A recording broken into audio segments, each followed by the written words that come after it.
base care and the protocol being rolled out for that. The world seems to be concerned as well that the numbers are now beyond 9 million. This was expected. And of course, still conversations about the second wave now is where we are.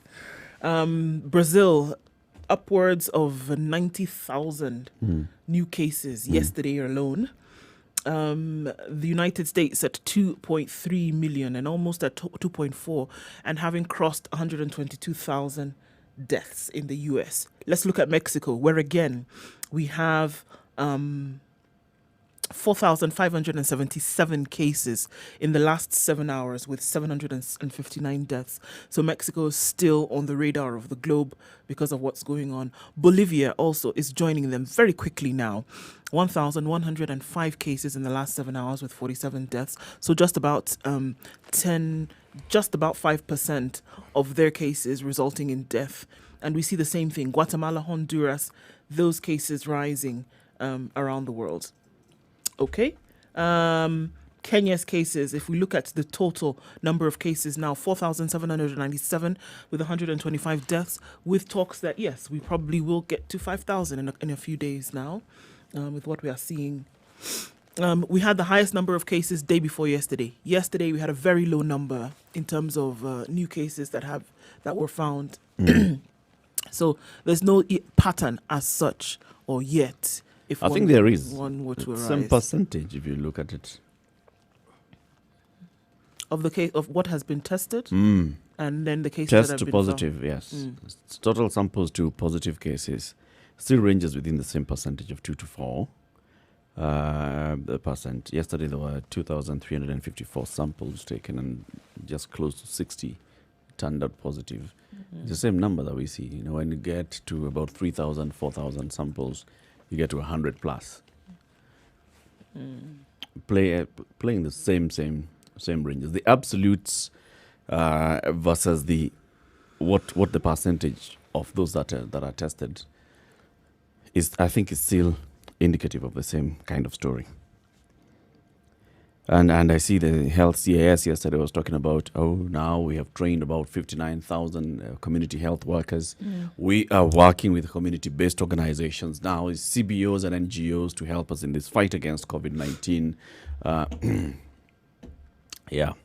We talked about this from a long time ago. They are now saying the government is working closely with the various NGOs, which include civil society as well, and other stakeholders, to help educate the masses on how to contain the spread of COVID-19. Have you heard of any CBO, NGO in your area that is dealing with COVID-19? 59,000 healthcare workers expected to take part in the home-based care program. 550 patients sent home. These are, also community healthcare workers, community health volunteers, who have been dispatched to all the 47 counties. They've been trained. Yes, they've been trained. Part of the problem with messaging is if there isn't a support system. Now, the support system here is actually testing, really. Yep. Because once you have, should we say, counseled the would-be or your target population, you want a situation where you can tell them, in order to ensure that you are COVID-free, you need to go to XYZ health facility and get tested. Now, you can't tell people to go get tested if you're not sure there are sufficient kits to test them. Yep. It becomes absolutely tricky and counterproductive. Yes. So, again, maybe the messaging that they're taking is different, but at the end of the day, people will need to get tested. You can talk about the symptoms you need to look out for. You can discuss all these things, but at the end of the day, people will need to get tested. Yes. How about a different approach then? So you know that you lack the capacity to conduct mass testing, all right? And also you know that 80% of those that are testing positive are asymptomatic. And then the percentage of those that actually require hospitalization is the other 20%. And the one that also require critical care is a smaller percentage. So deal with that 20%. So create awareness, this is what COVID-19 is. This is how it's spreading. This is the fact that we know so far is that many people are walking around with COVID-19. They are asymptomatic, but they run the risk of transmitting it. This is why you need to observe all these measures, maintain physical distancing, personal hygiene as much as possible, wearing a mask, coughing into your elbow, all those things you need to do because you don't know that the person who's actually standing next to you could be carrying COVID-19, and we don't know whether still in their asymptomatic state they are transmitting. So let's focus on, should you now get this kind of what we have seen so far from the cases that we have, should you get this kind of symptoms, go to the nearest health facility and start getting care. Now, the health facility guys who are working there have the case management protocols from this is how we identify COVID, this is what we're doing, this is how we escalate the cases. So then it's sort of dealt with at that angle, knowing full well that, yes, we don't have the capacity, but as long as the community is working and everybody knows that if I present, if I go to hospital, I will get treatment. If I require critical care, I am not going to the hospital too late. Because the story yesterday was what the ministry was saying. Many of the people who actually have ended up dying were going to the hospital a bit too late. So how do you fight all those things? Why were they going to hospital when it was a little too late? Because they started coughing and maybe they thought it's precisely a cough. Precisely. Like what Margaret Onjiro was saying. She presented with completely different stuff. It was like food poisoning. So she's assuming, well, this is this is not COVID, it's food poisoning.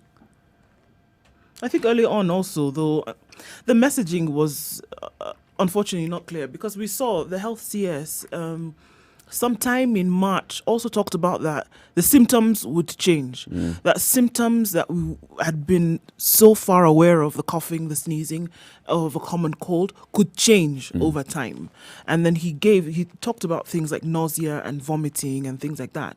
So I think maybe now when he was giving this information, it was not clear. People were still stuck on the initial that, it's going to be a cough, it's going to be a cold, and that's it. Anything else that comes your way, then you might as well just assume that it's not COVID, So we saw that symptoms would change over time. Symptoms then would change in children. Symptoms would change in older people. Unfortunately, I think that it just didn't register with quite a number that, it had to be a cough or a cold or the sniffles before you think that, okay, maybe it's COVID. And then by the time a cough would come around, perhaps things were too late. Yeah, it's a bit late now in the day to go to hospital. And then you're getting there in the hospital and they also don't have the testing capacity. So they're also not immediately taking you into a COVID test as well because they're looking at it differently. So until that point when the healthcare worker looks at you and thinks, let's just try COVID. They've already tried malaria, they've tried food poisoning, amoeba, whatever. H. pylori. Yeah. All those things. Yeah. Everything else but COVID-19. There's a message that perhaps, I don't know, if they told us what it is, that the training that they have been conducting involved. Yes, it would be, perhaps it would make our discussion on this thing perhaps a little more informed. Because one, I would start the whole process not by telling people where to go when they're unwell, but to ensure that they don't get unwell. I know people have been told about washing hands and what have you. Now, you see, remember, some of the people you're talking to, the water they have access to is iffy. If you tell them to heat that water, again, you're talking about an additional cost. Yep. So how do you package this message so that it suits the individuals who are receiving it and so that it's something they can relate to? Yeah. The question that I would also like to raise is, when they package these messages, what sort of people do they involve in packaging the messages? Because if I listen to the earlier messages that were being given, those were messages that were packaged by clinicians. I hate to be a Debbie Downer, but just with this home-based protocols and home-based care and etc., it just seems to me that, and it's not even about the time. It just is about the packaging of the messaging in terms of what is supposed to happen when these individuals. What's the number? Who've been trained to go around to these 47 counties. He said 59,000. Yeah, to do this. Have they all gotten the message? Are they all aware of what they're supposed to be doing or what they're supposed to be saying, or how it is that they're supposed to be caring for these folks who are then at home? These community centers that should have been set up by now for those then who are not able to administer the home-based care, are we sure that it's airtight? And this is the thing. Unfortunately, I just see a situation where in the next couple of weeks this thing would have been bungled, and then we have more spread, and just by virtue of the fact of what has happened and historically, I mean the last 2 months, really, with the management of COVID. 100 days. I mean, I just see a situation where things are just going to go south, unfortunately. If it goes according to plan, if it goes according to the paper, I will be the first to say I was wrong. But just from the way things have gone previously with the home-based care now and how it's supposed to go, 550 people released the day before yesterday to then go home, right? I'm not comfortable. You're uncomfortable. Yeah. Let's take a break. Take a look at weather. I hope it's comfortable weather this morning. You have your Safaricom mobile phone. Would you like to read the standard newspaper? Please dial *550*2#. *550*2#. With only 20 shillings worth of airtime on your phone, you'll be able to read this newspaper today. That is *550*2#. And we are giving you 1,000 shillings worth of free Safaricom airtime if you call us and you get this one right. So, reading that standard newspaper, tell us on what page is this story. No. Actually, we'll tell you the page. Page 8 of the standard newspaper today. What's the headline on page 8 of the standard newspaper today? And what's the story about? That's page 8 of the standard newspaper this morning. What is the story about? This is, it's actually gotten a full page coverage and also gotten a coverage on page 9. But the headline on page 8 of the standard this morning, that's what we want you to tell us about. It's about crying for justice of our fellow Kenyans. 0719-012-600, that's the number to call, and immediately you dial *550*2#. Read the standard newspaper, go straight to page 8. What's that headline? That's what we need you to tell us. Good morning. It's 18 minutes after 6.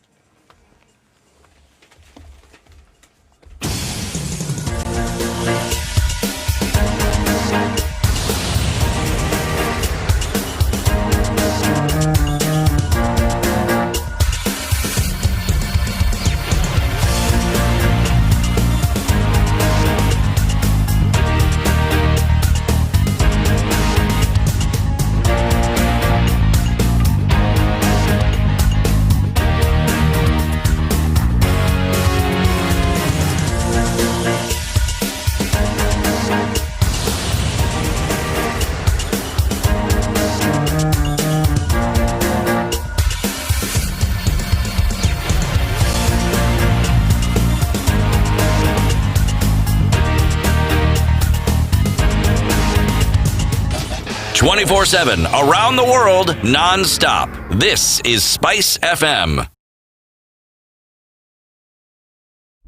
Classic soul, R&B, smooth jazz, neo soul, and nostalgic ballads. Make some noise. Yeah! You're listening to Spice FM.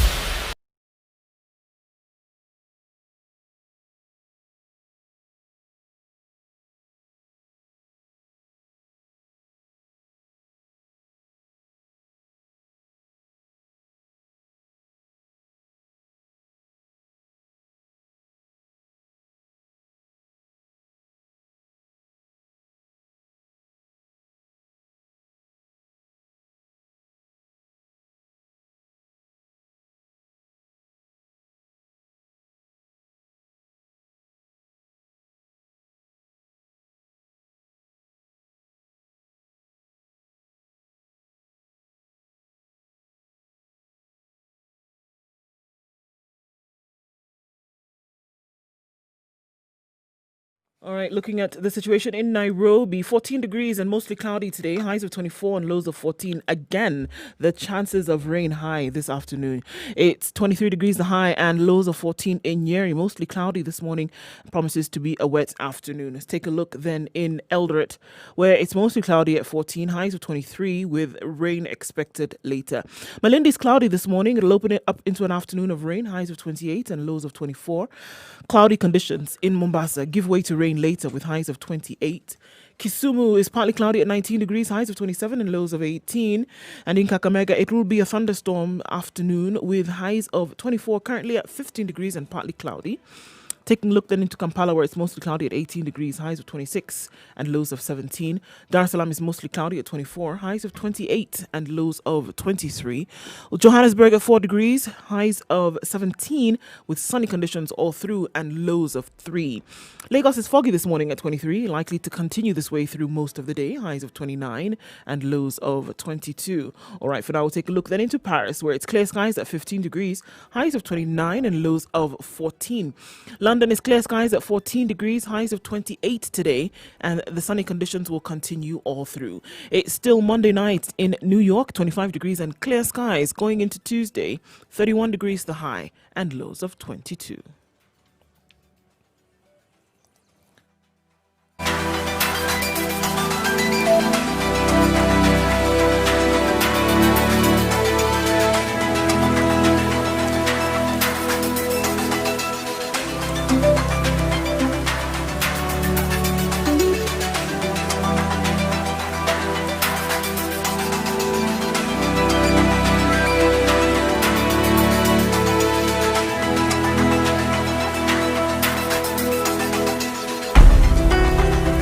It's 22 minutes after 6 o'clock. This is a situation amidst Kenya's biggest conversation, broadcasting from Nairobi, Mombasa, Kisumu, Nakuru, Eldoret, Nyeri, Malindi.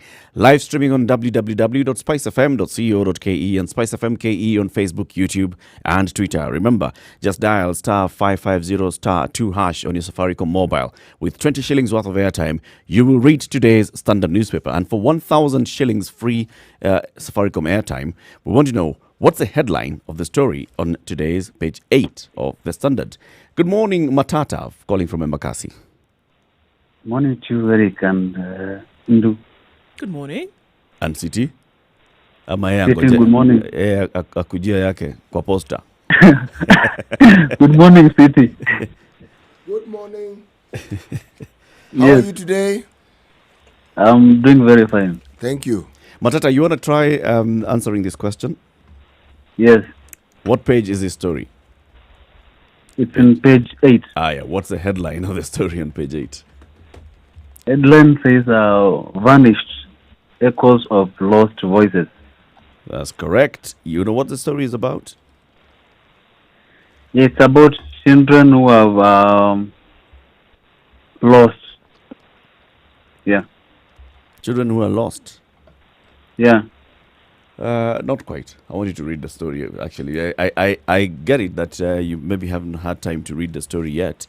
It's about people who have disappeared without a trace in this country, and many of them ending up dead. 397 people have disappeared in the last 4 years alone. Many of them have ended up dead. Only 26 of these cases have ended up in court. It's about just disappearances and what we get in disappearances. Right? Yes, it says investigation the mystery of inexplicable disappearances. Yeah, that's correct. That's correct. Congratulations, Matata. Asante. Asante sana. You win 1,000 shillings worth of Safaricom airtime, and enjoy reading the Standard newspaper on your mobile phone today. Okay, thank you. All the best. Speak to our producer, John, who'll take your details. So it's an interesting story there on page 8. Yes, it is. The Standard has actually given this particular story 2 pages, Cry for Justice. On the full page here, we're talking about, since 2007, 707 people have been killed by police or reported missing. Since 2007. It is truly alarming. 397 of these cases were recorded since 2016. Right? That is more than half of these cases. Just since 2016, 144 number of enforced disappearances in 2019 alone.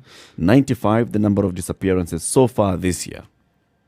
We are in June, 23rd of June this year. 95 people have disappeared. 35, the maximum age of more than a quarter of those who have disappeared. And the number of disappeared cases before the courts are only 26. People disappear, they end up dead. They're found somewhere in Savo, in rivers, all over. And it all points back to this. There's a connection to police. Alichukuliwa na gari. There's something about, police crackdown. Crackdown on what? Yeah. On all those things. There's the issue of radicalized people. There's the issue of criminal elements, terrorism, and all. Really? Okay. I think for something that is founded or something that, of course, they would give justification for, then there should be an explanation as per where they went. Yep. So if they were arrests that took place over the issues that you're raising, radicalization, terrorism, etc., then there should be adequate reason being given for their arrest and essentially why they turned up Like some dead. proper follow-up. Yeah, for sure. Proper follow-up, proper investigation. Otherwise, it's left in the wind like this, and it's that, police are taking matters into their own hands and then stuffing the life out of people, regardless of whatever reason they've given for picking them up. Again, you don't explain, you don't give insight as to what was going on. This is what you have. People believing that you have a police state where people can be picked up for no reason, or even if there's reason, no proper explanation given, so you can just off somebody and disappear them by virtue of the fact that you're the police.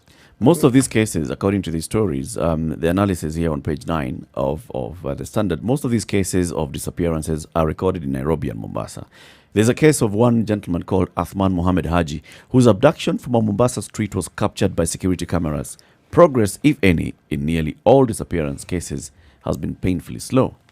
Right? And then Colonel Cyrus Aguna, the government spokesman, is quoted in the story. He says, many of these disappearances are over-dramatized. According to him, some of the complainants do not know how police investigations work. There are two levels of investigations, he says. We have internal and external mechanisms. In the event where one thinks their case is not moving fast enough and they believe the police are culpable, then they are supposed to escalate the matter to the next level. And the next level is the Independent Policing Oversight Authority. So if you feel, there's you're not getting answers and you feel clearly that the person was picked up by security agencies, go to IPOA and report the matter to IPOA. Wow. Okay. Very, very... It's disturbing, I would have to say. It's disturbing, yes. But also, they are, if you read the same article where the government spokesman is quoted, there's also mention of the fact that people who perhaps are perpetrators of crime themselves disappear. They make sure that they cannot be found simply because they are escaping justice. Yep. Yeah, they know that they have a case to answer to, so they also take off. And they can also take charge of the narrative. Have their people who are out there saying, so-and-so disappeared. It's because police picked him up. And the person is actually in hiding somewhere. You see, this is where now it balances off. As presented, angle, though. It is actually bizarre, it is alarming, it is shocking. But when you consider the other narrative or the other consideration, then it is very, very possible that if you were someone who knew that your activities are against the law, you would not want to be found. Of course not. Then also criminal elements who are rivals would also take advantage of this situation. They would, wouldn't they? Come somewhere in a Subaru, roughly pick somebody up, put them in a boot of the car. Everybody has seen it's a Subaru that came, picked this guy up. And Subaru cars are police. Associated with the police. Yep. The next time you go and kill this person and you dump their body by the roadside, what are people going to think? Alichukuliwa hapa na gari ya polisi, he ended up dead. And this is the police. Apart from even rival gangs, what about people who just have issues with some others and they want them gotten rid of? It's an assassin's tool as well. Oh, it is. Whether it's political, whether it's whatever, but domestic, but we do have A number of cases in this country that have been reported where people have died as a result of family feuds, fighting over land, fighting over property. Yeah. True. Then you're disappeared by your own people. And we blame it on the police. Yes. It could be that these numbers actually are a compilation of all of those factors. They are. All of those things taken into consideration. It would be easy to say that all of these individuals have been lifted by police for one thing or the other, without saying that, yeah, like you said, some of them could actually be criminals. Some of them could be victims. But at the other side as well, the number could be made up of people who are, disappeared for one reason or another. Yeah. Right. Okay. So It's an interesting story. It's actually told of different people. So we read that story. Page 8 of the Standard this morning. The headline is Vanished Echoes of the Lost Voices. Yep. Taking a look at the newspaper headlines this morning. Let's just take a quick break, take a look at traffic, and then we resume. Many interesting stories, right? Yeah. I know. I can see already pointed a finger at the one that you wanted us to discuss. It's 6:30. This is the Situation Room. It's Kenya's biggest conversation. In the room this morning is Eric Latif, C.T. Muga, and Nduoko. And today's proverb, just in case you missed it from C.T. Muga, it's about a bird flying and landing somewhere. A bird that flies off the earth and lands on an anthill is still on the ground. Elevated, yes, albeit elevated, but still on the ground. Person who came up with this is just jealous of the bird, that the bird can fly. So you still came back down. you're still with us. You're still with us. Where were you going? At some point, it must perch somewhere. It's just a jealous person. Good morning. Let's take a look at traffic.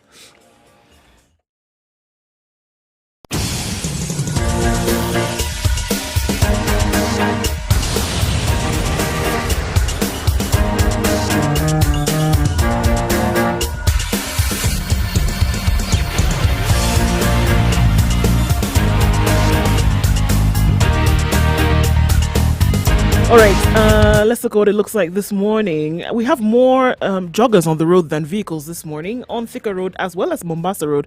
It would be fantastic if everybody could put on some kind of gear that alerts people that you're there.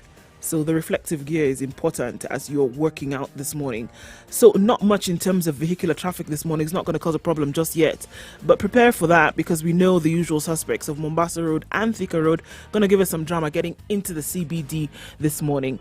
It doesn't look so crazy just yet and things might change. So you want to be ready for that. Jogger Road seems to be moving a little bit slowly, heading towards the City Stadium roundabout and then into the CBD from there or going towards industrial area.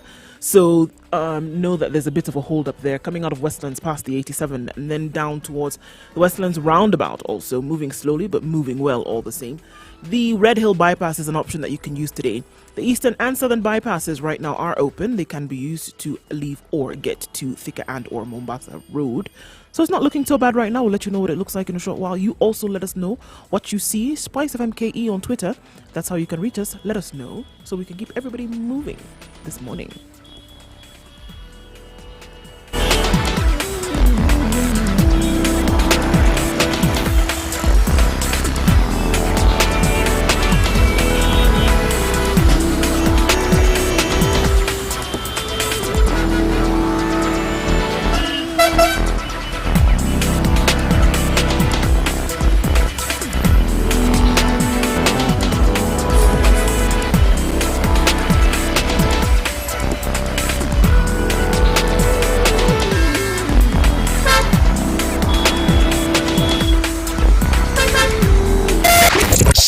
FM, Malindi.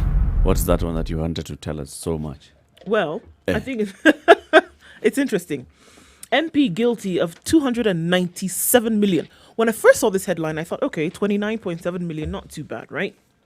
Then I looked a little bit closer, and there's actually no decimal point, okay? Yes. MP guilty of 297 million shilling fraud and risks losing his seat. Sirisia MP John Waluke was yesterday taken into custody after he was found guilty of receiving money in a 297 million maize scandal. He will be sentenced on Thursday. So the story, as we see it here, he put his hands in the cookie jar, unfortunately, and this could mean a thing or two or many for him. He risks losing his seat. He was remanded in police custody pending sentencing upon his conviction yesterday by Milimani Anti-Corruption Court Magistrate Elizabeth Juma. Also indicted of the charges was Grace Wahungu, who was a director with Waluke at Irad Supplies and General Contractors, the firm involved in the deal. The magistrate found that the Ethics and Anti-Corruption Commission had demonstrated the duo had illegally obtained taxpayers' money from the National Cereals and Produce Board.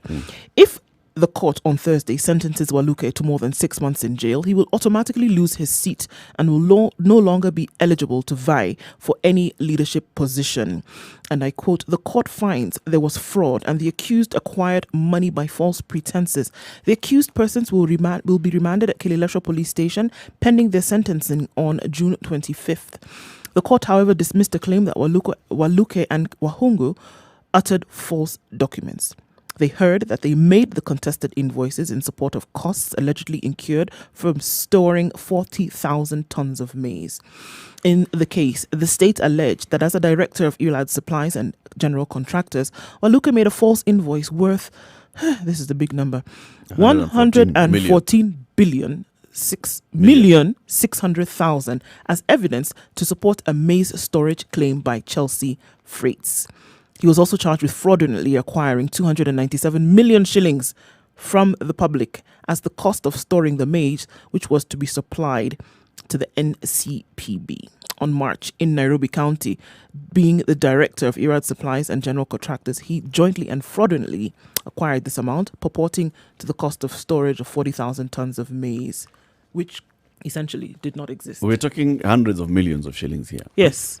The nation is the maize did not exist, right? The nation has actually mentioned the amount as 314 million.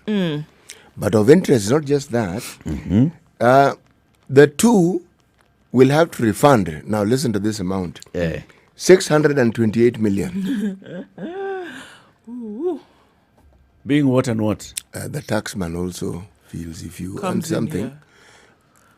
them they don't care whether So Whether what? it was This is fraudulently tax or not. arrears. you received. Yeah. Yes. So this is tax. How does Yes. it? How does the figure They're rise from taxing the even money that you 300 to receive. 600? Let's put it this way. If you get 300, okay, The taxman wants another 300. how he wants another 300, I don't know.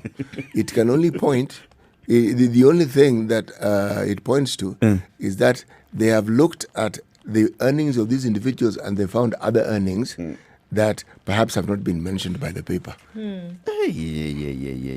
This is some serious cash. So they just need to be, and they're being, the sentencing is the day after tomorrow. Yes, and they're saying they are like they could spend up to 10 years in prison. Yes. But here's the thing. This is at a lower court. Yes. They can still start the process of appeal. Yes, Of course they can. So now let's go into the issue of him losing his seat. Do you lose your seat immediately or do you lose your seat after you've exhausted all possible avenues of appeal? There is, I believe, a bill before Parliament. I don't know how far it has gone, but whether it's just at the talk level, where it is the bill, from what I hear, is supposed to clearly state that should you be accused, forget found guilty, not if you are taken to court, You take plea in court.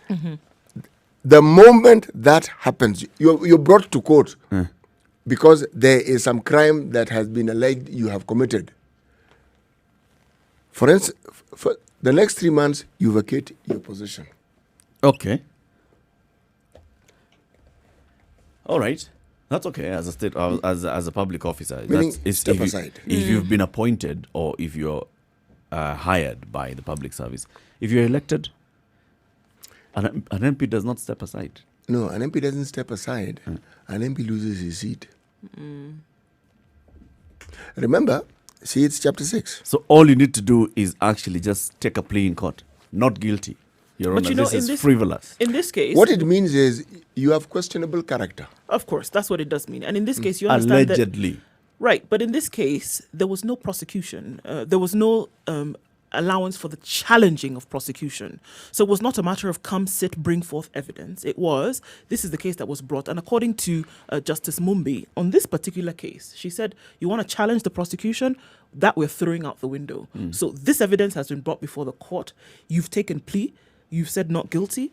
The state has said that you cannot challenge the prosecution. This is the evidence that has been brought. It is watertight evidence. You've been found guilty and you're going to be sentenced. So he couldn't challenge the prosecution, which is what he wanted to do. Initially, yes, he was.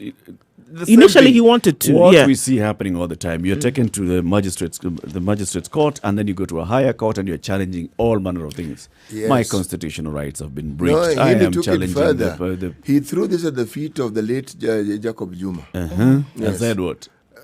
He ought to. In mambo ya Juma. I am not aware.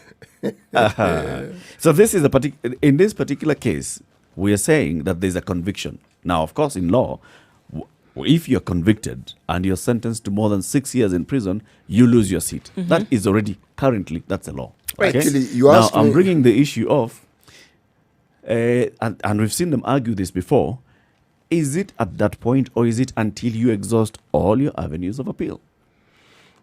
The thing is that the thing about the judgment given, whether you appeal or not, the judgment stands, right? So if you're continuing with your appeal, So you're appealing against the you're judgment. appealing against the judgment that has already been made. True. The judgment stands. It can only be repealed or it can only be revoked if your appeal goes through.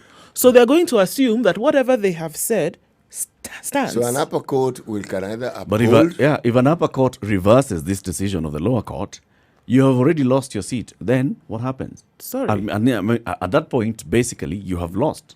Actually, you asked the question about this amount being paid as being double. Actually, that falls under the Anti-Corruption and Economic Crimes Act. That individuals convicted for siphoning public funds must pay double.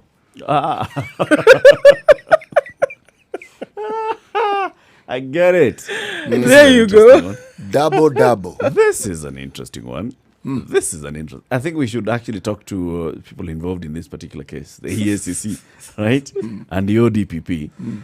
Once the sentencing has been done, I'm sure maybe by now they'll say, we don't want to talk about this now because the matter is still before the judge or before the magistrate. But let's wait. When the sentencing happens the day after tomorrow, this is Thursday. Okay, so we delve deeper into this. What exactly does that mean? Does this mean? Yeah, what the law says about recovery of looted public funds and even the history of this particular case. And remember, this one went before the anti-corruption Court. yes. So, again, sometimes, all you require is a precedent such as this one. Yeah.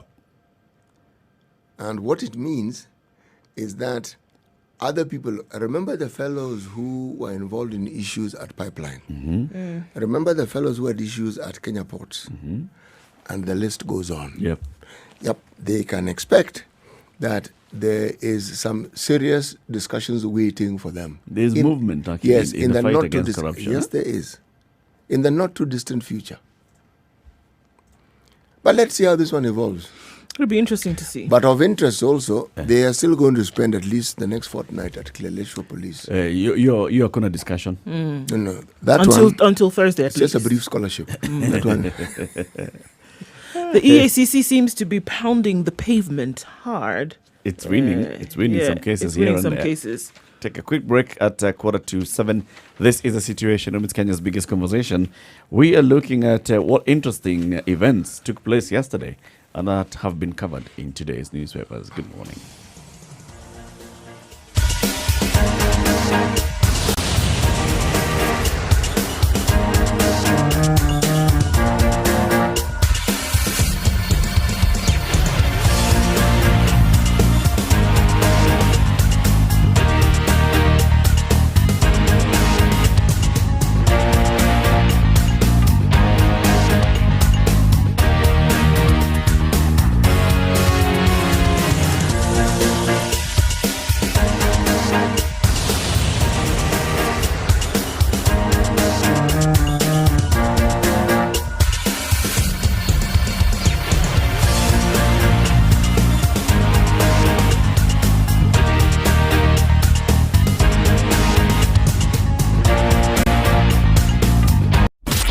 Classic soul, R&B, smooth jazz, neo soul, and nostalgic ballads. Make some noise. You're listening to Spice FM.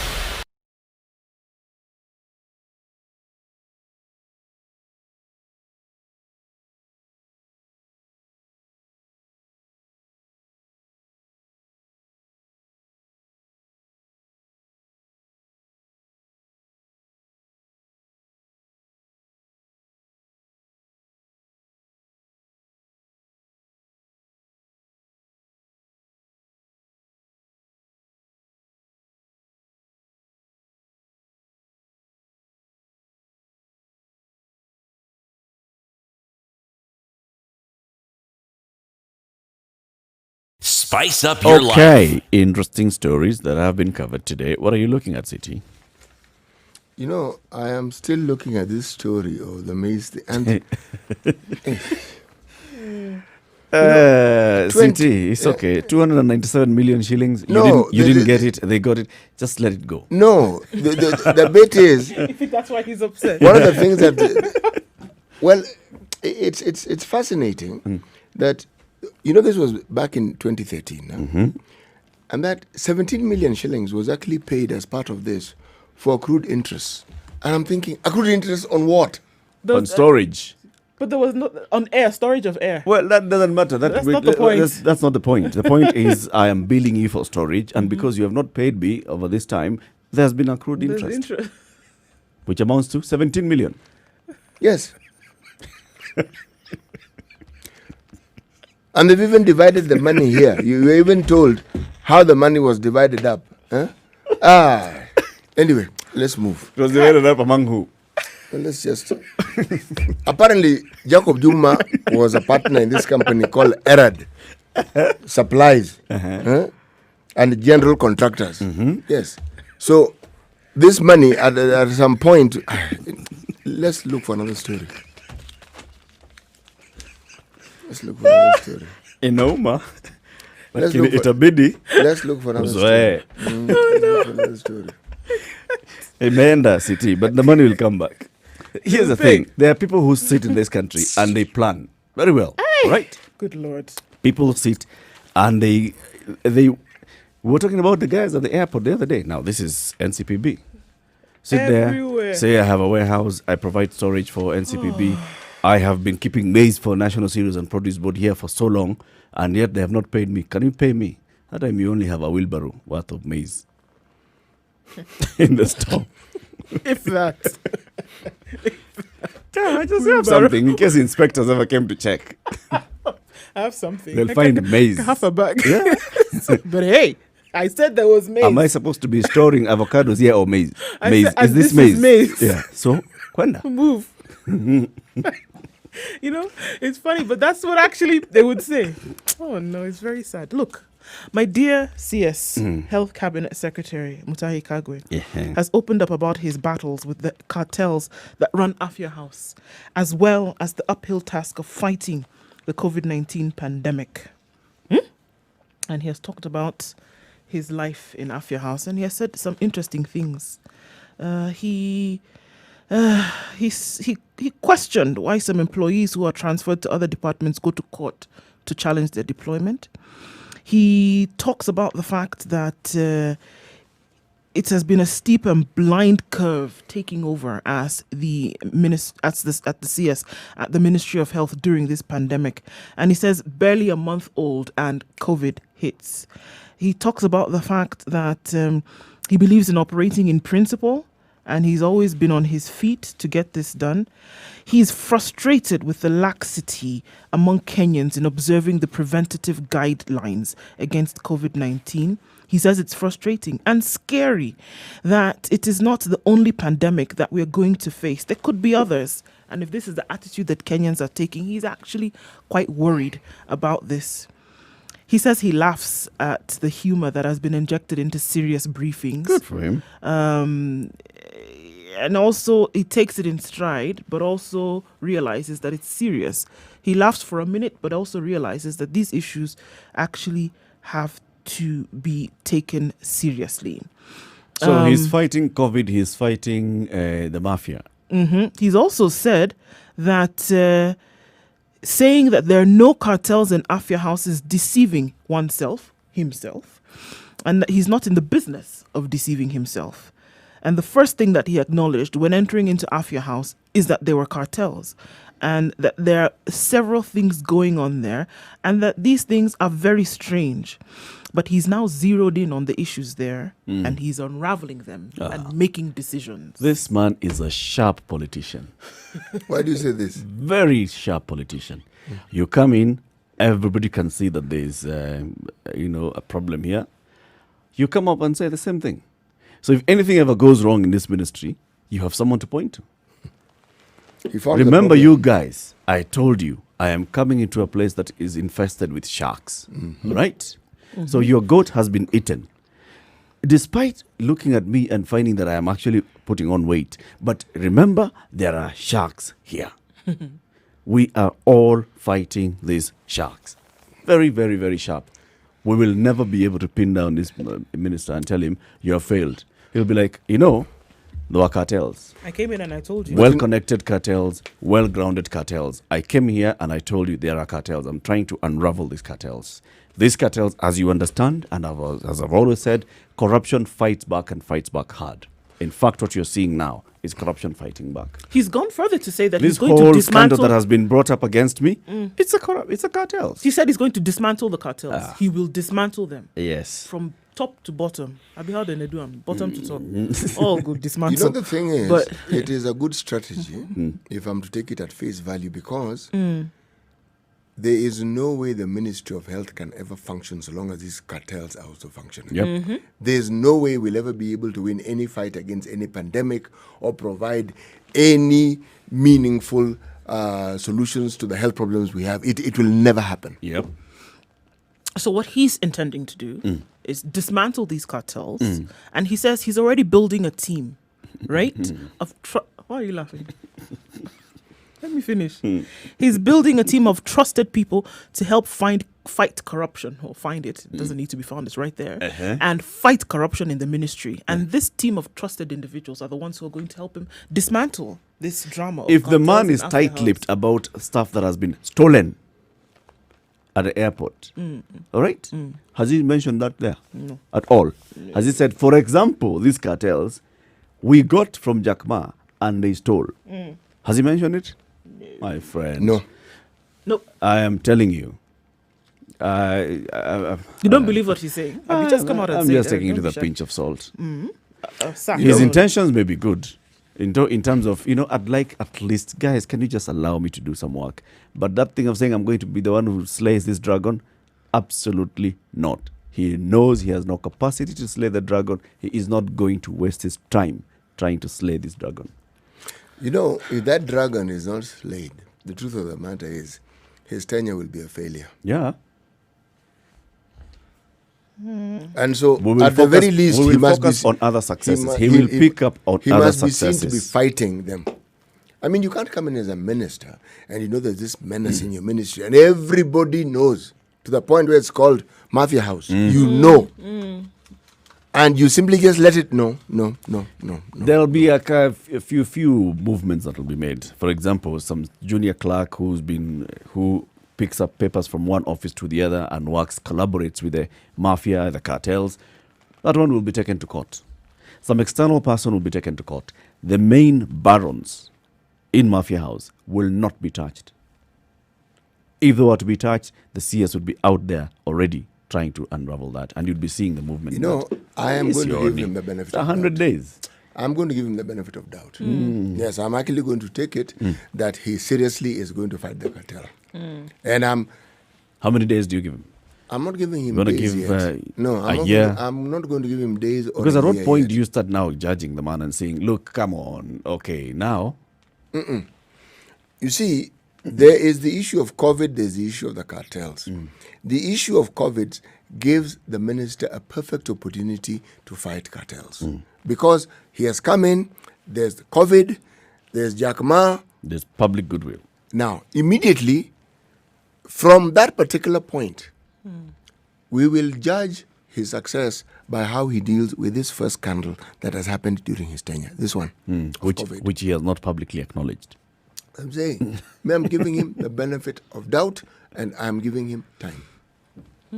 Yes. The one that he has acknowledged is the one where the lady has been taken to court. And he says, you see what happened? Right here in these offices. It's happening because it's been reported. This one, he was giving an interview yesterday or the day before yesterday to The Nation. The Nation published this story yesterday. The Standard published the story last week about how donations from the Jack Ma Foundation or the Alibaba Foundation, one or the other, landed at JKIA and vanished. Stolen. Okay? The CS who's going to fight these cartels, Not this one. where he has goodwill about fighting COVID-19, is not mentioning it. Or even if he has, then it's not covered. He didn't give it so much prominence. It's not even making part of the story. You know, Benefit of doubt, fine. I'm giving him I benefit always of give him doubt, benefit of and doubt, I but I'm taking believe this with a he's actually going to fight the cartel. I'm taking this with a palmful of salt.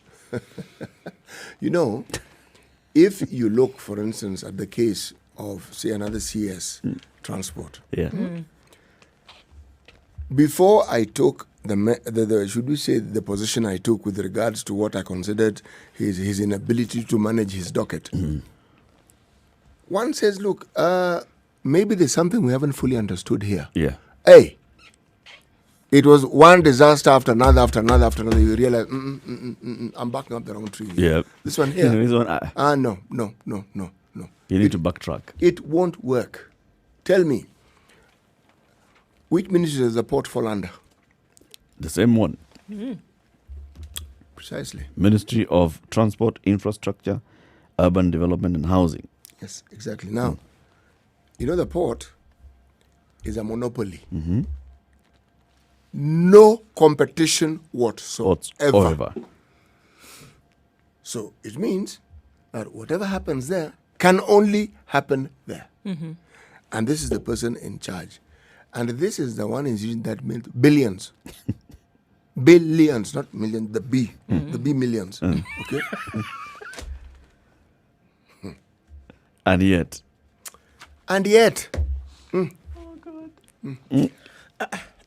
even with all that has been said, and yet, we still have issues with the port. Major. Right. Then you have issues with the ferry. The cost of a ferry. Yes. Well, you know, Southern Engineering, just down the road from the ferry, from that crossing, Southern Engineering, similar ferries made for Uganda. Made by a company that is actually housed there. Yes. And we have to import ferries which reportedly are second-hand. You marvel and you say, But it's a big ministry. Maybe he's been given a too large a ministry. This ministry is, according to Executive Order number 1 of 2020, Ministry of Transport, Infrastructure, Housing, Urban Development and Public Works. What? It's too heavy. Too many things. Then, my brother, let me tell you something. It is one thing to be overwhelmed. It is another, unless you're saying that all the misdeeds that one hears. You know how many state departments there are? Like how many PSs, right? State Department for Transport, State Department for Infrastructure, State Department for Housing and Urban Development, and State Department for Public Works. And State Department for Shipping and Maritime. All right. And if you want to look at transport, and then under transport you have road, you have rail, you have sea, you have air. That's just under transport. Yeah. And under rail, you have a certain number of agencies. Wait, folks. That's just transport. Look, This is heavy. Are these departments appearing today or have they been there from They've the always beginning? been there. And that's why now you're saying, looking back at the years that this man has been the CS. All right, let's start with when he was in the Ministry of Health. How complicated was the Ministry of Health? What else did they have under it? So I hear you saying it's not the agency, it's the man. I am saying that it is the man. I've been saying it is the man. It is the man. Yes. Coming to the top of the hour, leave the man alone for a while. Let's talk to the bird of the birds. A bird that flies off the earth and lands on an anthill is still on the ground. It has gone nowhere. In short, kwa ufupi, on the ground. Tell that to the MP for Nyeri, Mohammed Ali, who's up against the CS for Transport, Infrastructure, Public works and housing, roads. urban housing, the maritime, everything. Good morning. It's 7 o'clock.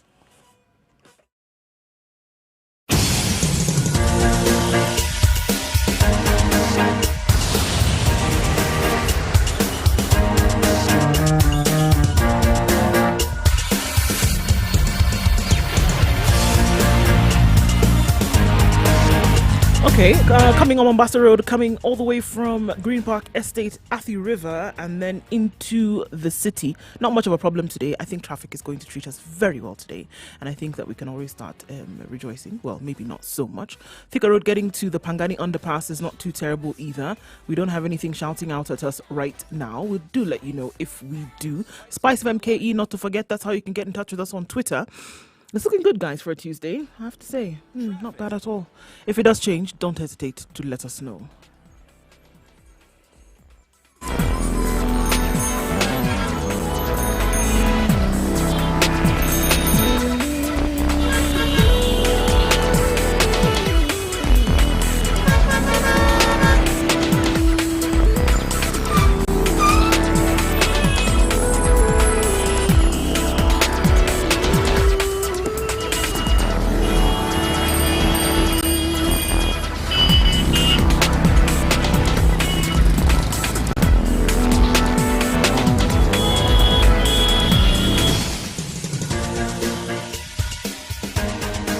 This is The Situation Room, the home of hard-hitting political commentary and penetrating insights about the state of the nation. This is a talk radio experience like no other. The Situation Room, a place for hard truths, debates, and elevated conversations. The Situation Room, witty, political, engaging, deep, controversial. In the room, we have C.T. Muga, So researcher, CS, academic, James Macharia seasoned is political facing that observer, a battle fountain of wisdom in these Nyeri politically and uncertain Mohammed times. Ali. Ndu What is the Oko, battle, really? Nigerian by the birth, thing is, Kenyan Mohammed Ali by and choice, Japebu communications want to expert, censure and Pan-Africanist, possibly vote a in truth confidence seeker and and basically believer in people power, and James Macharia Eric from- Latin, agent provocateur, the many man issues. in the chair, So he's been going seasoned around journalist, collecting signatures, news hound, a and now man we're who seeing believes in those punching up, signatures sort of not down. disappearing from paper. This is the One of Situation the Room, MPs the spoke only about it way last to week and start said, your... Yes, I had signed that paper, but the man came and told me I thought I was signing for a SACCO loan. Clearly, that person has spoken. I thought I was signing for a SACCO loan. Me, I did not know that this was about James Macharia. So I completely disowned that thing. I am not supporting the move. What really is his beef? I mean, wanting to censure the person, I understand, but on what grounds? Various. Various. Oh, the it's not issues- one thing. No, the issues that have popped up, this whole process of the cargo leaving Mombasa, going to Naivasha, and then SGR. onbound, the whole SGR issue. I mean, there have been many stories. The CFS issue as well. I mean, it goes across. Oh, all those things. Okay. Doesn't A like number. it. There are a number of issues and doesn't like it. So, rather than still having to deal with this, let's just In the censure petition fellow and that get had him been moved. signed by 90 MPs a couple of days ago, the Macharia is accused of overseeing stalled government projects worth 100 billion shillings and being part of the Afya House scandal that saw taxpayers lose 5.2 billion shillings in 2016 when he was the health CS. Okay. The petition says the CS has failed to set up crucial infrastructure such as highways, bridges, ports, and airports, despite such projects being hailed as important for the country's economic growth. The transport CS is also blamed for failing to explain the loss of 1.5 billion shillings that was meant for construction of housing projects in Nairobi by Suraya Property, which he, the MP, is linking to Macharia. The Nyali MP, or known as Jichopevu, further says Macharia has sidelined transport stakeholders in the implementation of the directive to have all cargo from the port of Mombasa transported through the SGR, causing public suffering. He also says the CS has forcefully had cargo be transported from Nairobi to the Nairobi Inland Container Depot. He's accused of lying under oath when he appeared before the parliamentary committees and assured lawmakers that the directive on transport cargo had been suspended, yet this was not the case. Many things. We've taken He issue. really had help with this one. Many Thinking things are about the them, issue, though, yeah. none of them really sounds like, This This is is an the issue problem. that is This big is the enough issue. to say that this MP none needs of to them get. has gravitas. Yes. None of them has the gravitas. Doesn't have like the you're saying, weight. this is particular. So we can link you directly to the decisions that you made that led to the loss of 1.5 billion shillings. Or we can say that this is exactly what. You can just say, because when Actually, you were there, this. You know what perhaps that ministry could be accused of with regards to some of the things that are there is their inability to one, communicate their plans Yep. and their intentions clearly. And yes, and not only that, but to also plan and, should you say, take into consideration other extenuating circumstances that arise from some of the changes that they were bringing about within a certain time frame. Because it is immediately, and I think, hey, immediately how? Immediately, what do you mean? What do you mean immediately? We're closing this section of the road tomorrow. Fly. However you can get there, I mean, that's totally up to you, right? Nobody's discussing that issue. We have closed it. It's done. it's done. However you reach where you're going, up to Jipangeni. you. Exactly. Or we're he not could have having been that accused conversation. of perhaps not having had sufficient discourse with what we call stakeholders, stakeholders. in that industry. Yeah. Yes. Yes. But as for some of the things that he mentions or the processes that he seems to have issues with, the government, by its very nature, will have schemes and plans and ways in which they feel they want to develop the nation. Now, we may not necessarily agree with them, but it doesn't mean they don't have a plan. And usually why we agree is because this thing has sort of like ambushed you. When something is told You to basically submit. You're not agreeing. yes, you say, okay, since it's them, all right. Okay. When people are involved, by the way, even if it's ever so briefly, people tend to be less resistant to these things. That's very true. Once you have them on the table from the very beginning and, even if it's a total lie, hogwash, or make them feel that their opinion matters from the very beginning, it's likely that they will agree with what you're saying in But why in did the we long run. create this monster of a ministry? Yeah, it is quite large, actually. Infrastructure and transport and all those things, they're big. However, if you look at it, so if you separated them, that means you're talking about creating a different ministry for something. Why throw in housing while you're at it? Yeah? See, the housing is also in Is there. there? What has that got to do with housing? What? Housing. What are you asking? Well, I'm asking because You want a separate ministry for housing? no, I don't want a separate. So ministry. here's the thing. I want to understand the this logic. one ministry, you can have the others are state departments. So there's a PS for each of these state departments, right? So there's a PS for housing, there's a PS for maritime, there's a PS for infrastructure, there's a PS for transport. What's the other thing? Infrastructure, Infrastructure. transport, roads. Roads. There's yeah. a PS. In all those things, there's a PS for each of these things. That means that this one, because all of them are sort of interlinked, we are talking about infrastructural development, talk about main modes of transport, water, air, land. So we are sorted. And rail. And Yeah. rail. So we are sorted. Okay? Then talk about developing infrastructure for all these things. We are sorted. Then talk about public works. And public works is where now the Ministry of Public Works, as we used to know it before, MOW, used to be the one that takes up all the It contracting. used to be roads, public works, and housing. So we just added infrastructure and also looked at it and seen, realistically speaking, even maritime needs to have its own state department. It should actually. It is. It should. It should. It should. But it doesn't.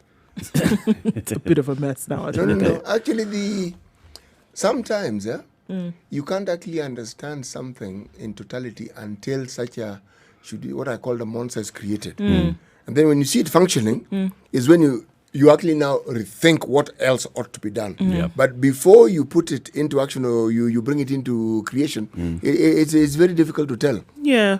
Unless you start to pick at it. Until you start to pick at it and say, okay, this is how we're going to sort it out. Then it just looks as if it's this, amorphous thing and you don't know where to begin. Has to be looked at, I think, properly. Remember, initially, there used to be a Ministry of Works. There was. Yes, there was. So Ministry of Works would do just the contracting. It was basically the government contractor, right? And then there was Transcom, transport and communication. And it was just all together because we had only one body called the Kenya Post and Telecommunications Corporation. And then you had transport and it had airports and ports and all those things sitting there. Now we had to separate. Communication is a whole ministry by itself because, as you understand, This is the communication age. Yes. So this one had to have its own ministry, communication, ICT, going together. Now, looking at transport infrastructure, if you think about Communication ICT, that's where they also threw in gender. youth, not gender, youth. Okay. Youth and innovation. Okay. It's called the Ministry of ICT, Youth and Innovation. Okay. All right. Yeah. Some thinking must have gone into it before these things were actually created. Yeah. The issue now is we're talking about the competence of the person at the helm. Okay. To be discussed. To be discussed. Speaking of other things that should be or could be discussed, there seems to be some kind of confusion. Some more confusion. The Ministry of Health rules out mass target testing for the virus in a new strategy, okay? And they've said that there will be no mass target testing in the country. This is even as the country clicked 100 days since the virus was detected. This was arrived at after it emerged that in most of the areas that the government conducted mass testing, very few Kenyans turned positive, and this led to wastage of testing reagents, which have now been in shortage for months now. In the other daily, the state wants teachers to undergo mass COVID testing. The ministry is to supply 24 million face masks by August to all learning centers and review transport plans to stem transmissions. Teachers could be forced to undergo coronavirus tests ahead of reopening, according to Cabinet Secretary George Makoha.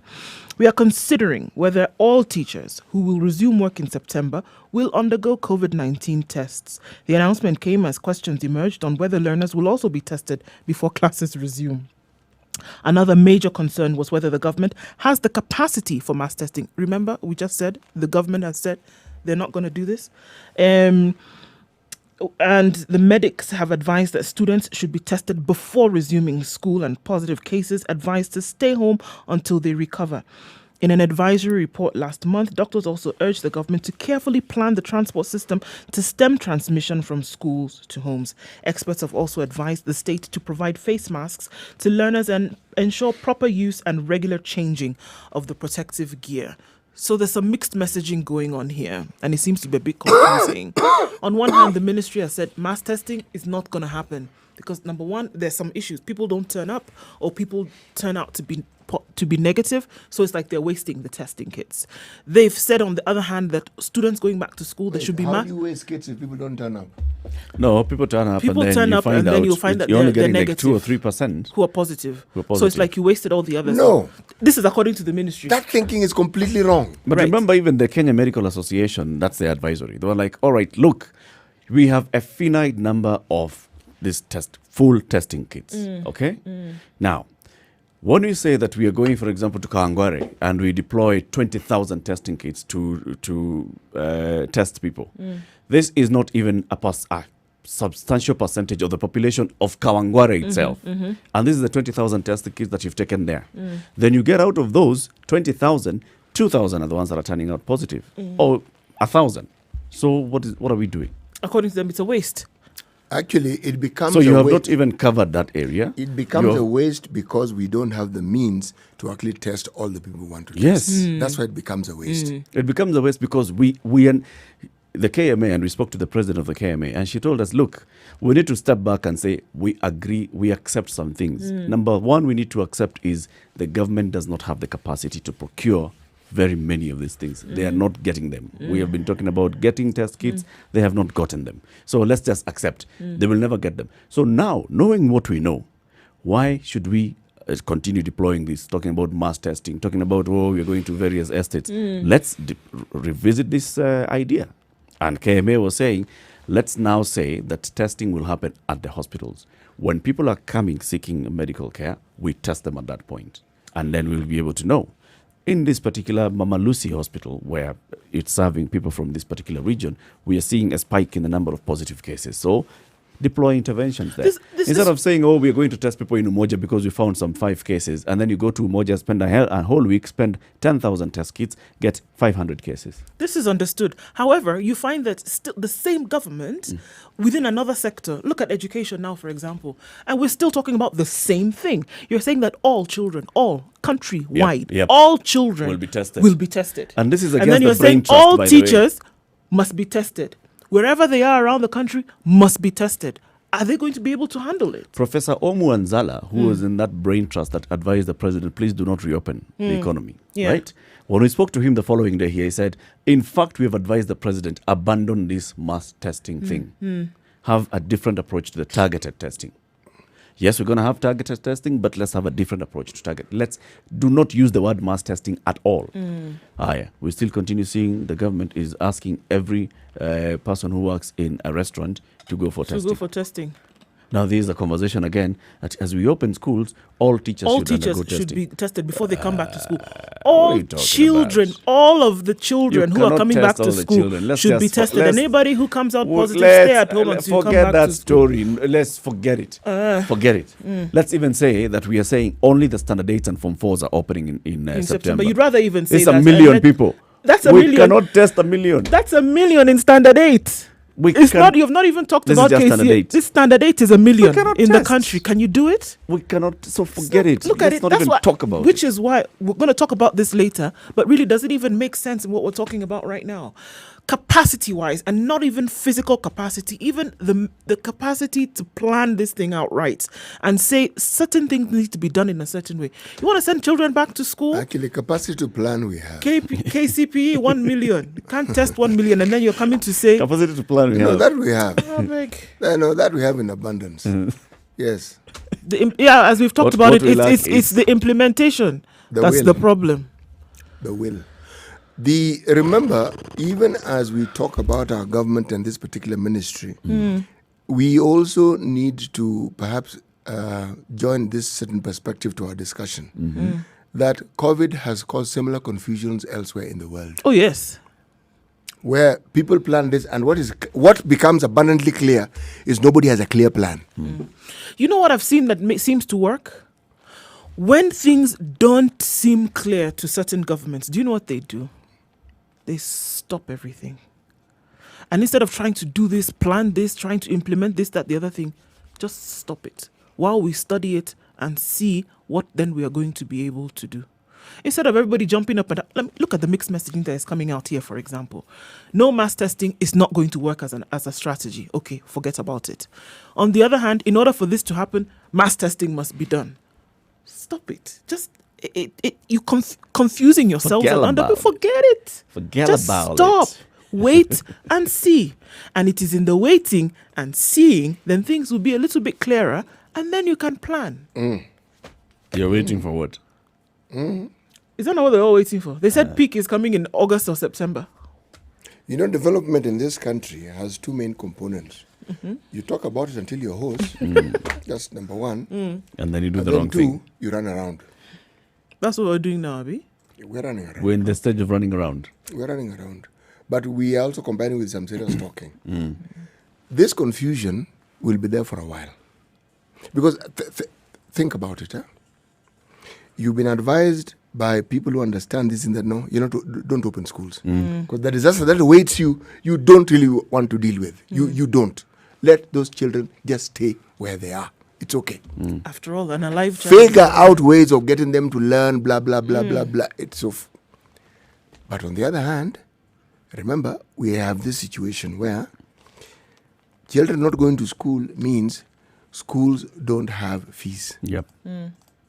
Schools don't have fees means it's a vicious cycle that I don't need to elaborate on. There's another economy that's basically affected here. Completely, and you're killing it. If you're talking about private schools, now those ones are actually and sincerely dying. Even the transport industry. Yes. It's actually taking a hit just because students are not going to school. Yes. So children not going to school is not just children not going to school. They're an integral part of the wheels of this particular economy. 19 minutes after 7, let's take a look at the weather. This is the Situation Room. It's Kenya's biggest conversation. Watch us on our live stream, www.spicefm.co.ke. You can also watch us on YouTube, Spice FM KE, on Facebook, Spice FM KE. We're also live streaming on video on Twitter, Spice FM KE. Good morning.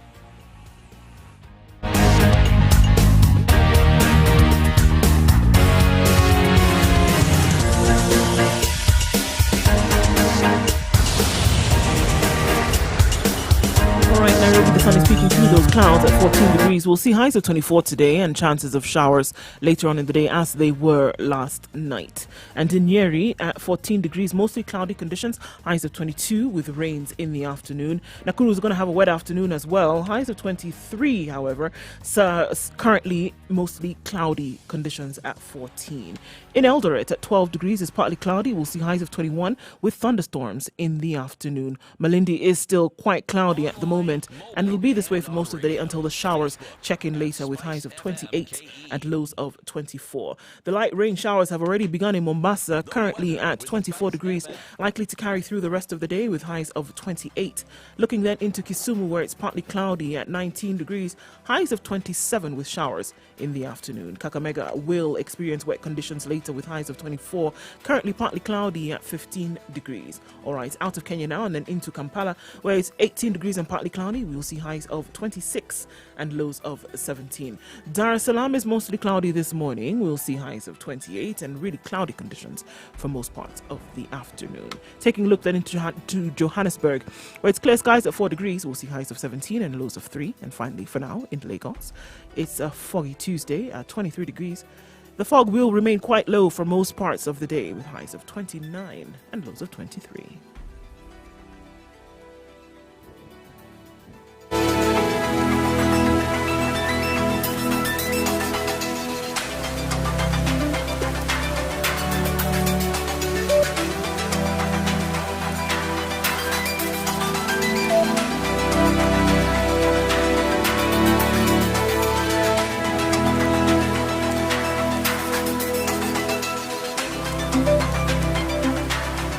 So, as we continue to talk on education, before we come back to it, let's go to Kwale for a bit, shall we?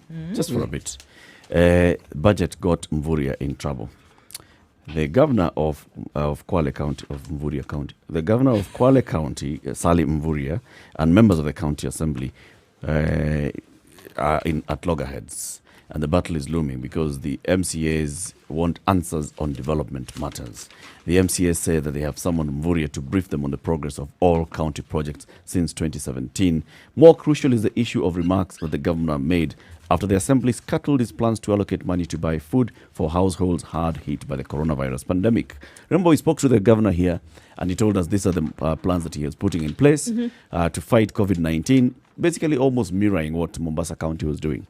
Also setting aside a budget and saying this budget we're going to use to support the vulnerable in our community, in our county. Apparently, he took it to the county assembly and the MCS told him, Kwenda, what is this that you're giving us on? We don't really care. He was scheduled to meet the General Oversight Committee last Wednesday, but he requested for more time to prepare his brief. The latest fallout was triggered by the Assembly's decision to snab the request for 160 million shillings food kitty after a supplementary budget was passed. The Speaker of the Assembly said the County Assembly instead sought the opinion of experts who proposed that the money would be better spent on buying medical supplies to fight COVID-19. Meskia? Experts said, no, don't give people food, all right? Instead, Experts within Kwale County? Spend 160 million shillings. Let's buy medicine. Okay. Actually, they allocated 5 million for the vulnerable and for food. Just 5. Okay. 5. All right.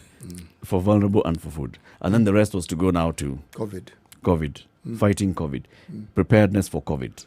If you look at it, well, it makes sense because at that point they didn't know what was coming. And remember, at this point, Kwale is already being put on lockdown because you're seeing a spike in the number of cases. So if you're saying, well, how much money are we actually allocating in fighting the disease? What in fighting the disease, in getting PPEs, in getting isolation centers and quarantine facilities, getting all these things ready, up and running. When you talk about using a specific facility like KMTC, he had talked about KMTC and the rest being quarantine facilities, you require to feed people there. Do you have money to run that facility? So on paper, it may sound like something, but then now it became an issue, back and forth. And maneno hasa iko hapa. That's why this is siasa. It's politics. This is it. It's politics. The truth of the matter is this. Yeah. In each of these things that we hear, you listen to what the governor had proposed. It is sensible, it is reasonable, it is logical. If you listen to what the MCAs are saying, it is also logical. Yep. Yes. Why they couldn't find common ground in the beginning? Yes. That's what I'm saying. If these are the positions you're taking now, they could have been the positions you took previously if there was buy-in from everybody at the beginning. Now, leader of the majority, a certain gentleman by the name of Raia Mkungu, says that their problem arose or was exacerbated by this. The governor could have written a memo, okay, and simply indicated to the assembly his displeasure. But instead he went public. According to them, and all they're doing was their duty. They said, you've gone public on this matter, That's is it? what you want. Okay. Okay. That's what you want. We have received your message. So wait for our response. And voila, did it not come? Yes. So there are those that are saying that the flopped food drive was sparked by Mvurya and Rua's desire to flex their muscle ahead of the 2022 general election. Rua has denied this influence. Rua is the Speaker of the County Assembly. He's denying influencing the MCAs to frustrate Mvurya for political gain. Yes, I'll be in the rest in 2022, but I'm an ex-officio member of the Assembly. I did not influence the decision on the food kitting. My role is basically that of a referee. Actually, it goes You see where it's pointing there? Rua is known to be an ally of Mombasa Governor. Hassan Ali Joho. Yes, exactly. And the governor has Mvurya. always, Mvurya has always blamed Ruha for his problems. Yes, he feels that anything that seems to go wrong, this guy is behind it. Yes. Yes. So they have a history of a thief. Yes, that this guy bundles all the ODM MCAs and then they tend to work against him. Again, these are political utterances, and I don't know of any county where such thefts are not Don't heard of occur. from time to time. So this is a battle for 2022. It has The begun Speaker in- wanting to position himself and create some clout so that when he goes into campaigning, he'll be like, you see, Yeah, and then COVID drama has You already presented know me. that opportunity. COVID drama has presented the opportunity for you to do that. I'm telling you, this COVID has done so many things for so many people, without which perhaps, it would not have been, the Speaker would not have been presented an opportunity to take a stab at this. Yep. So, I mean, But remember, this is a second-term governor, yep, so he will definitely he'll not, not be, coming he will back. not be No. coming back. He'll not be vying for that seat again. So it's just positioning and presenting Contenders, yourself. contenders for the position now have an opportunity to raise themselves on the platform and say, well, actually, you know what? Here is me and it is I. Because the main issue that these guys are raising, the MCAs, is how the governor reacted to their decision to not approve his plan. It's the manner. It's the manner. It's It's just not the the. manner. It's not the meat. It's not that money got lost or that I will come and misappropriation or explain to us. mismanagement. No. Tunasikia ati ulikasirika. By the way, you there's something here that is actually important. Remember, we discussed this same matter with regards to the issue in Kirinyaga. They had their facts, they were well presented, and they were very, very, very convincing to listen to. Yep. But what was underlying in all these things was something that Swahili explains better than the English word, madharau. That's it. They felt it's not just because madharau is disrespect combined with disregard. Now, in an African setting, there are very, very few things that can get you on the wrong side of people more than that. Very, very few. A person feels disregarded, disrespected. Oh, that's it. In fact, there's one of those Kenyan musicians who had sung a song and said, Sikuchuki na kudharau. Now that is worse. Sikuchuki na kudharau. That tells you They something. disregard you, really. Yeah, hating you No. is better than kudharau. Not only, I disregard and disrespect you. All together. That's why I use that You word. It's are called. nothing to me. Yes. So you see, this is the same thing that's happening in Kwale. Yes, Doesn't you- feel very At the nice. same time, though. it's It's something that I think anyone who is an astute politician will understand, and it's something you never really want to communicate. It will be your undoing. There are many, many people. What do you think was Kimunya's problem in an earlier time? People felt he was haughty. Yeah. It was felt he was haughty. Yep. Said, Monica Juma did not get a presidential appointment because the same thing. MPs felt no, this one Oyu. is a bit tough in nose. kichwa ngumu. Yes. Yeah. And people, you'll be punished for it. Believe me. And people never forget how you make them feel. Nor So, forgive. Yeah, no, forgive. If you made them feel in is- a negative type of way, they're going to take that with them to the grave, It as it is were. even worse if your position is a higher position that than you can theirs then lord this disrespect over plus them. disregard over them. That's how they'll take it. That because you think you are, you now treat us in this way. Yes. And you know what? Feeling that way then gives you, and especially if you're looking at this political space, then gives you the impetus to use whatever you will use to remove that person from that position because of how they made you feel. Not necessarily because they did anything wrong, but because of how they made you feel. They will find the slightest thing then to apply to that emotion and remove you. And unfortunately, this is what we see playing out here. Yep. Because if you're trying to put your finger on exactly what went wrong, was money stolen, was something mismanaged, was something misappropriated, you probably won't be able to find I mean, anything. this case of Kwale is both, Yeah. the governor's nothing. suggestions, Yeah. plans, the counties, they all sound good. Yeah. No problem. However, So you can actually wonder, where is the the problem, really? What's the issue here? At the way he communicated, communicated disrespect. Yes. Kwisha. It How did he communicated react? disregard. Alienda kusema nini huko nje? Yes. And then outside. And he could have spoken to you us. could have Yes. talked to us. And then outside. The world knows. No. What are you saying? What are you saying about us? No. It's something that, believe me, in an African setting is very deep set. Someone will be considered highly because people will say, this person respects others. Anna Maringo. No, Hannah, That's it. very down to earth. Very down to those. Basically, that's what it means. Hauna madharau. Yes, despite what Your they're saying status. is you could actually have Madarao, it would be understood, given, but you don't have You it. don't have it. And then We there's like and then there's another one who doesn't And even there's have always those a qualities. comparison. And he's not even at Huyu that si position. kama ndu. Bas. Yes. Hey. Even talking to that person. Kama ni ndu angekuwa kama huyu. Sijui. Hatungetembea hii town. Do you know one of the greatest strengths that the late Would we President be Moi briefing? had was precisely that. Moi, people would say, Hana Madarao. That man talked to everybody, had time for everybody, and he exemplified it by stopping by the roadside, buying vegetables, chatting with people. He even stopped one day and drank tea in a kiosk. Yeah. Now, that one, Mtu wa watu huyu bana. done. Mtu wa watu. Done. And then the vegetables are divided among his entourage. Bas. People feel, no, this guy is okay. He's okay. And He's the a cool president, chap, actually, this one. you needed to visit him to realize just how okay he was. He actually genuinely was very okay. Yes, he was. When Very I say down to earth, genuinely down to earth. In fact, it was disarming. He really didn't know what to do with you. It was a Very strategy. disarming. It was a Very. strategy. It's a strategy for sure. 27 minutes to 8. Let's take a look at traffic. The conversation continues. This is a situation room. It's Kenya.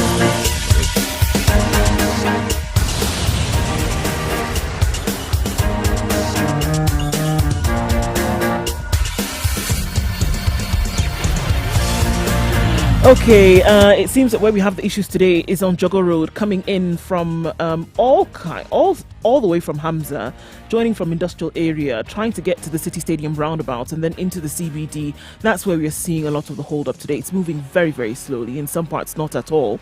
So you need to be patient using that particular stretch of road. Apart from that, it's not too bad. A little bit of a hold up right around Cabanas getting to the General Motors on Mombasa Road, but then you'll get down without too much of a headache. Langata Road looks good, as does Ngong Road, and then getting into the CBD will not be too much of a problem. We'll let you know what it looks like in a short while. If you bump into anything, let us know as well. Spice of MKE on Twitter. Share what you see. Keep people moving.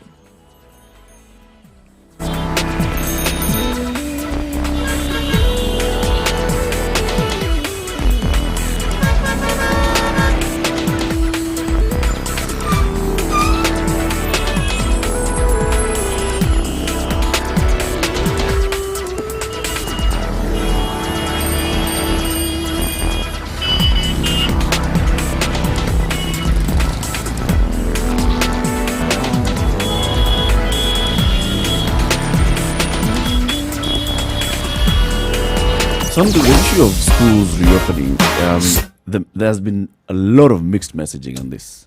First of all, it's schools are going to reopen. Then there's a formation of a committee to advise the CS. The committee says we can start reopening schools from September. CS receives this. Then there's the emergency response committee that is saying our modeling is showing that we'll be hitting our peak in September, August, September. And this is what we're expecting to see. Then we hear the CS saying, okay, we may not maybe reopen the schools in September if we see the numbers rising because it doesn't make sense. We may therefore talk about pushing the exams into early next year, the first quarter of next year, even postponing an entire year and having everybody repeat the year. Then he's still at the same time, he's still doing, okay, that is in a worst case scenario. Best case scenario is if we actually are able to open in September, let's be prepared. So the minister has been going around the country inspecting preparedness in schools in the various counties. So he was in Rivertex now yesterday, looking at how Rivertex is coming up with PPEs, basically face masks, and saying if students reopen school, then we need to give them face masks to come up with some of these measures that we've been advised. So let's develop the protocol, the prototype for the face mask to be developed by Rivertex and all. And this is a time when he's talking about, okay, maybe also, if we are to reopen school, then the teachers will need to be tested. Then let's also have the conversation. Should the students also be tested? Should the cooks, the drivers? Yes. If we're to reopen schools, do we have plans to ensure that all schools have water? Soap you can buy. Do we have plans to ensure they have water? Remember, this is the preventive aspect. And I'm thinking of a primary school, and I'm thinking about how children play.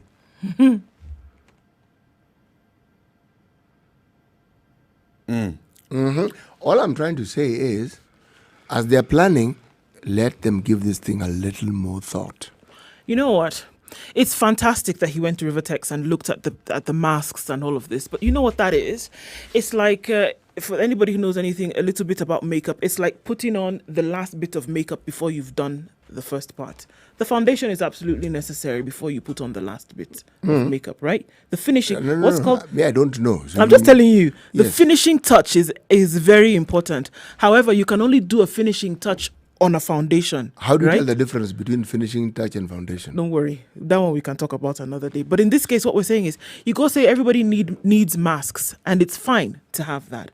But have you looked at the bare minimum when it comes to logistics in doing this?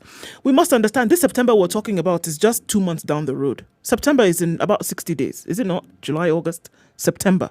Is in about 60 days because June is more or less over. Schools.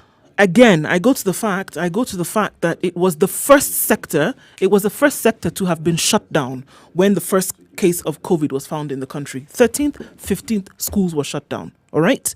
And we're talking about mass movement of millions of Kenyans. And the millions of Kenyans we're talking about are students. Primary, secondary, okay, let's even go to tertiary and university later on. But what needs to happen? I want to assume that this number, the sheer magnitude of what needs to happen has been taken into consideration by the time these things are being said. Because if you've not thought about it, what you're essentially doing is you're throwing a lot of people into a tailspin just in their heads without them even thinking about the logistics. How exactly do you want this to happen? On one side, the Ministry of Health is saying mass testing is not going to happen. On another side, the Ministry of Education is essentially saying mass testing is going to happen if students are going to go back to school in September. Now, you want to take KCPE? Last year, KCPE produced 1 million students in November. 1 million, count it, 1 million. Okay. And this year, they're bound to be more. This year, they're bound to be more, just based on the numbers of those who entered and increased. We have not tested in Kenya 1 million people. Of course we haven't. Now, you want to tell me that between now and September, you would have tested, forget about the teachers, you would have tested 1 million candidates in KCPE alone. We've not even talked about KCSC, who, when we're looking at the pertinent issues, they need to be tested. So it's nice to say these things, right? It sounds as if you know what you're saying. I mean, without doubt, in the high measure of respect and regard in which I hold the CS for education. But you want to say these things, what you do is that you throw people into a mental tailspin immediately. The country has not tested 1 million people. Now here you are saying that you want to test all the teachers in the country and that you want to test all students in the country before they go back to school in September. I said KCPE alone has 1 million. The candidates alone are 1 million. Are we allowed KCSC, we don't know how many they are. Are we allowed to assume that the minister was thinking aloud? I hope that is what was happening, that he was thinking I think aloud. this is And what maybe is he was happening. saying that, it would be nice if all the students were to be tested 'Cause he before said they went we back are to school. considering And then whether. those who now may be found positive will be asked to stay at home until they recuperate, and then they will be allowed to go back to school. I am hoping that it was a thought that then escaped It his was a lips. thought, actually. Only. It was a consideration. It's a consideration. It wasn't an edict. Oh no! It It wasn't, has not gotten to edict, Yeah, he but it hasn't is said good this is that what's while going to it is happen. good that while it is at the consideration stage, we look at the reality of that and say that it is not possible to have that done. Okay, because let's even look at the basics, like you've said. Never CT. discount the power of miracles, Ndu. Okay. Please. Miracles still happen in our day and age. I Yeah, understand, yeah. but let's even look at something Brother, even a We little bit could more get basic. some well-wisher who Schools, hears there's that this is schools. what the country of Kenya is doing and saying, Well you know what, wishers guys? gave you PPE and they stole it at the airport. This time we're going to make sure that only Well wished. they are not going to be stolen. Or if they come 2 million, 1 million are stolen, 1 million is given to the rightful purpose. Let's not discount that. That's supposed to be a solution, Eric. Okay, I'm just saying. Graduated CT, theft. there are Because schools what in I'm hearing when you Ndu want to talk saying about is that urban the areas CS who the don't CS, have. because we know our capacity right now, he should not even think beyond that. Allow the man to think. It's okay. Allow the man to think. Allow the man to say, all right, so what if we said that among the things that we want to do is to test all the teachers? Then reality sinks in. Okay, so now that we can't test all the teachers, Let's so test what all the can we do? students. Test To all the ensure students. that what we planned to achieve with the testing is still achieved Yes. without necessarily testing. Yes. What is it that we can do? You see, it starts that thought process. So allow the man to think. It's okay. Just be thinking and let My it be a fault, where I fault the CS is, I think by now he should be saying, look, this is where we are. This is what we are seeing. We're seeing the numbers rising. I want to declare right here and now, this is June. We are going into July next week. We are not reopening schools this year. Forget Just say it. He'll get there. I think it'll be, He'll get and there. it won't be too Just late say it. to make that decision. He'll get He'll there. get to Or the even place where, come out openly and say, I have two options that I'm presenting on the table. Option number one is we reopen the schools in September, dependent on these clear indicators. Option number two, we don't reopen the school in September because of these clear indicators. Yes. All of us now work looking at the indicators, okay? And then we say, if our numbers hit 200, okay, we're not reopening schools. but the Ciao. numbers have already hit 200. You know, Daily. Okay, I understand. Not Yeah, 200, then 59, 200 daily.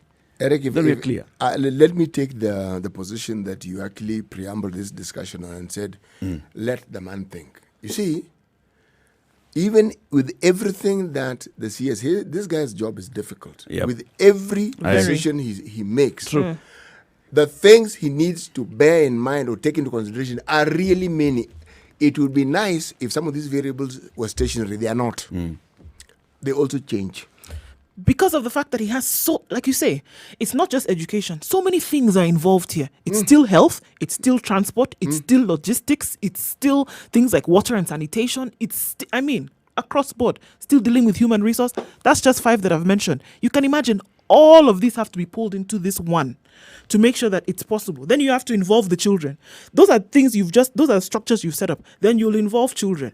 Then you'll involve parents and their opinions. Then you'll involve unions, for whom unions have also said, okay, that's very nice. But from where we are concerned, teachers, if you're saying that these are protocols that need to be observed within classes, then we cannot be sitting as we would have We normally need sat. protection, we need security and protection, all. we need security.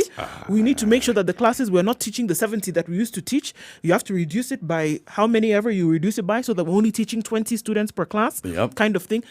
Does that mean the school is going to build another classroom? That's Let me not my ask you a business. different Just have it question. done. Do you actually imagine children, that parents are going to let their children go to school if they are unsure about what the children will find there? There you go. If your child has a common cold and you're not even allowing the child to go to school when school is in session normally, is it And this then one you that have yourself release this your child? delightful situation where there's the threat of COVID. And there's no certainty that this matter has been covered fully by the school.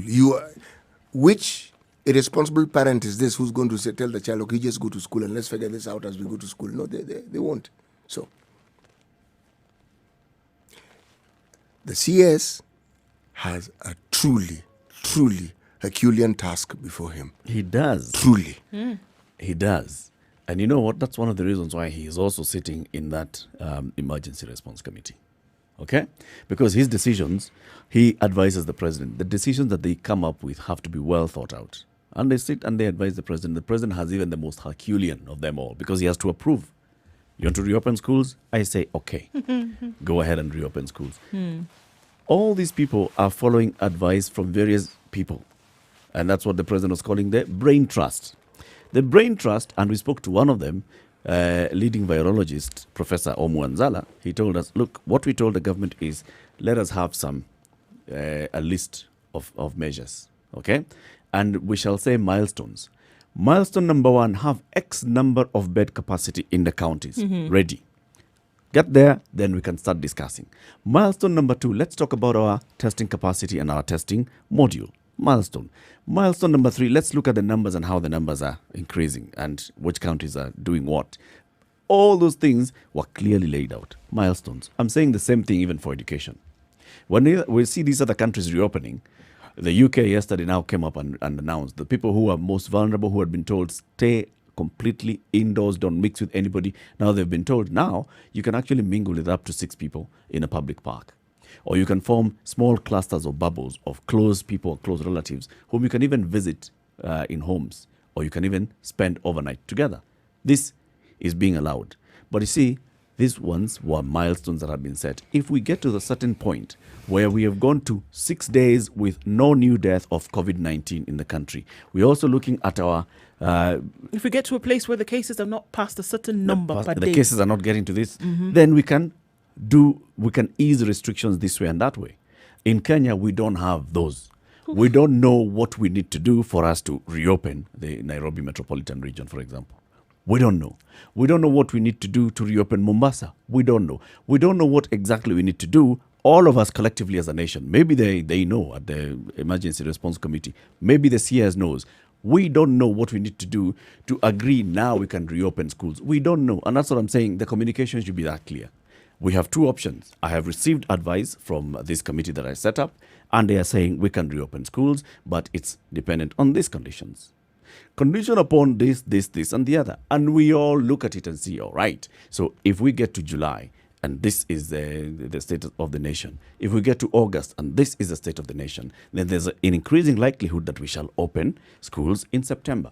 All of us are building towards that. Exactly. Right now, because the CS is not telling us whether we are opening schools in September or not. He's not telling us whether we are going to move the exams or not. He's telling us about testing teachers. Maybe we can test teachers. He's saying maybe we can allow just the candidates to come. Maybe we can have exams in April. Maybe we can forego a full year. Maybe. We'll continue having this kind of and it will back continue and to forth. be maybe. Yesterday, I've already And seen... he's not telling us maybe if we get here. There are already 2 schools that I'm aware of who have gone ahead and started buying masks in readiness for September for the children who are supposed to be coming back to school. Those are good planners. Of course, these are good planners, but then now the problem is that people will start to act based on this maybe. And that's what I agree 1,000% that the communication needs to be clear so that you don't put the maybe in people's minds. And I'll continue going back to China. When they closed schools, there was no if and but or maybe. It was, this thing is closed because of the fact that we don't know. Because of the fact that this thing is presenting something to us that we have not been able to deal with in the past. Because we don't know.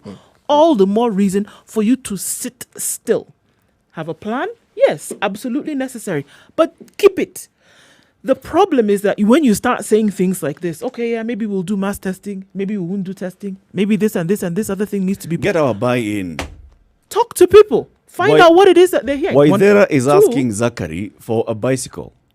Zachary cannot say, okay, maybe I'll see. No. Communicate very well. I don't have money for the bicycle, period. If I get money by September, I could buy you a bicycle. And I'll tell you at this point. Clear. Finish. And it's very clear. So you're not thinking, so even okay, Waithera is maybe looking and saying, okay, yeah, Dad, I can see, well, you still haven't gotten some money. So my hope for getting the bike, I can understand. You had already told me. Or, aha, I see you have received a windfall. Daddy, that Bicycle. bike, I'm ready. It's clear. 11 minutes to 8 o'clock. This is a situation. It's Kenya's biggest conversation. What do you think of what we're discussing this morning? 0719-012-600. That's 0719-012-600. Are we getting mixed messages from the Ministry of Education with regards to the reopening of schools? Good morning.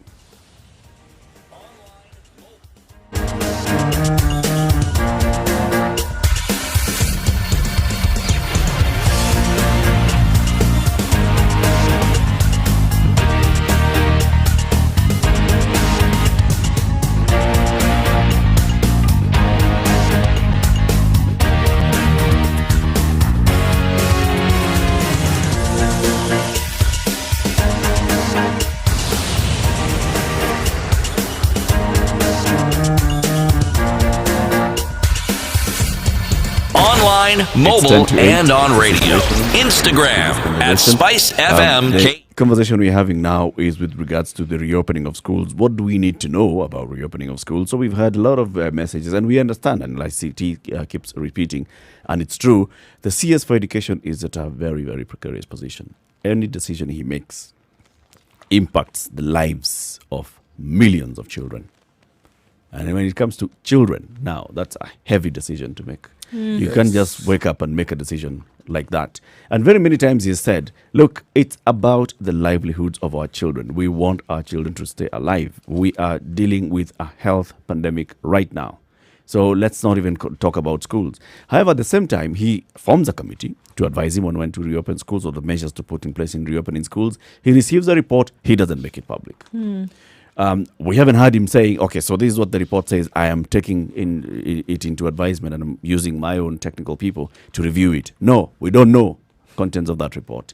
We see him going around inspecting schools in readiness for the reopening of schools whenever that happens. We see him going to Parliament and saying, you know what, among the things that we are considering, it could be opening schools in September, it could be pushing the exams to April next year, it could be foregoing an entire academic year and saying, everybody stay where you are, standard 2, grade 2, you are still in grade 2 in 2021. All those things. And then yesterday he goes to visit Rivertex, and when he's looking at how they can come up with masks to be distributed to schools, he also talks about, we're also considering whether when we reopen schools in September, teachers can get tested. And then now people are Or maybe pupils as well. Thoughts in his head, but what does that mean? they become reality for some people. Yeah. What does that mean?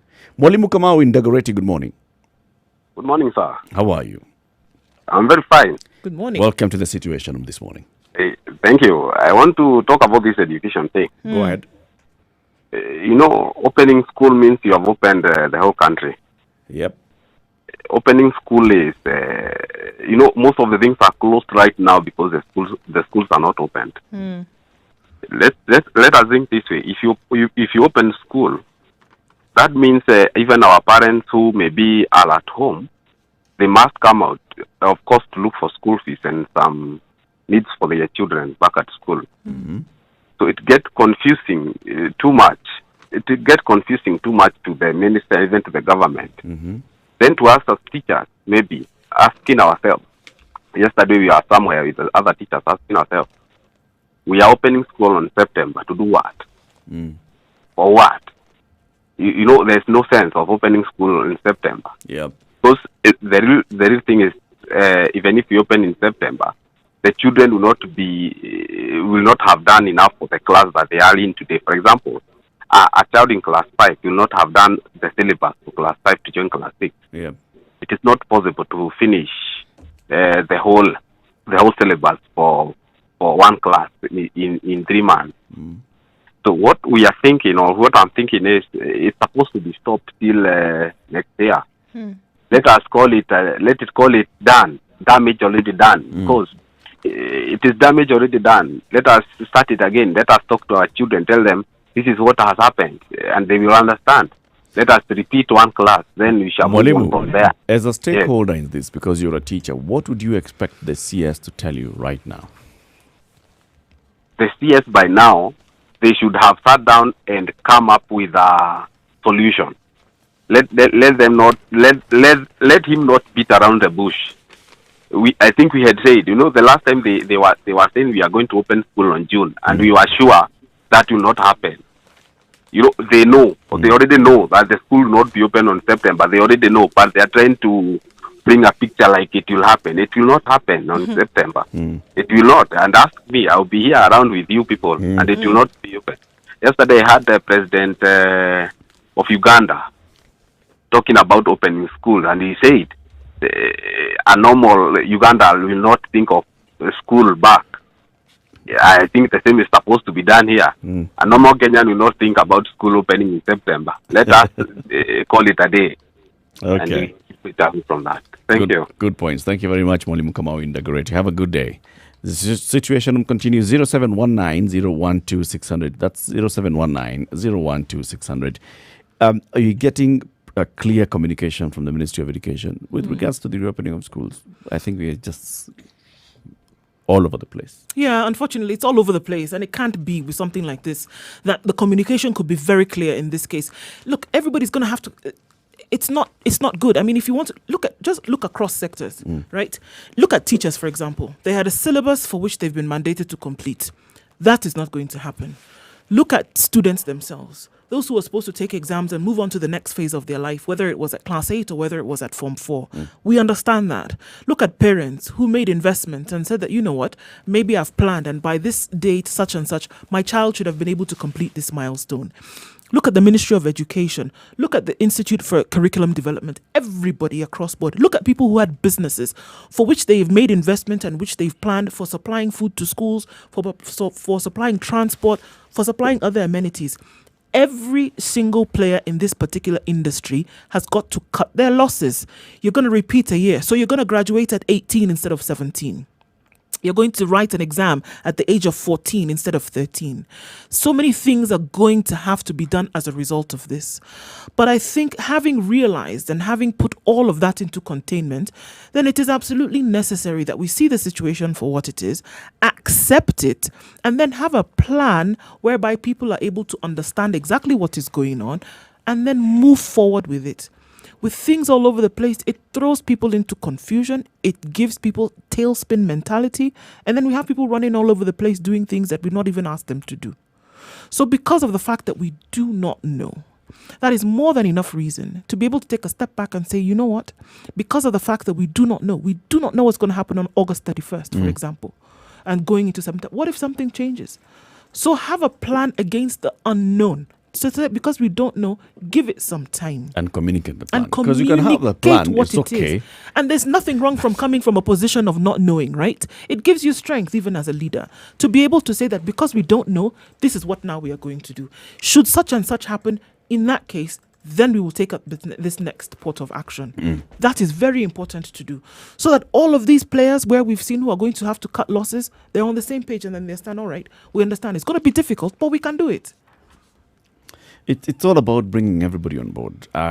We can understand where the CS is, yes, but he also needs to understand where the children and their parents are, and the teachers as well, because everybody is sitting wondering, so what happens now? What happens next? Yes, we know we are talking about reopening the economy, but it requires a bit of planning. When you say reopen schools in January, people are already starting to think, so how am I going to raise the school fees for next year? Am I pushing what I had already started saving for school fees for the third term into January? It's not just the decision of get up today and go tomorrow. No. It has a lot of financial implications, and especially at this time. We'll be discussing the economic implications of COVID-19 to all of us as Kenyans. And this is what we'll be discussing at 9 o'clock. In the next hour, let's talk politics. We saw what happened at the Jubilee Parliamentary Group meeting yesterday, which took all of about 20 minutes. Come in, issue is discussed, not discussed, issue is read out, tabled, declared, and the meeting is done. Then we'll be talking about this man, Aden Duale, who is now no longer the most powerful man in the chambers of parliament. What does that mean for him? C.T. Muga, as we go to the top of the hour, today's proverb. A bird that flies off the earth and lands on an anthill is still on the ground. You didn't tell us where this proverb is from. There are those who say it's an Igbo proverb. Others say it's an African proverb. Yes. It's about a bird that flies off the ground and lands on an anthill. It's still on the ground. It's actually, think about it. It's not as cryptic as it sounds. You're on higher ground, lower ground, You're still on the ground. Still on the ground. common denominator, Even ground. if you're perched on a tree, it's still on the ground. The tree itself is on the ground. So by virtue of the fact that the tree is You're on the still ground, also on the you're ground. on the ground. Hey, okay. Good morning. It's 8 o'clock.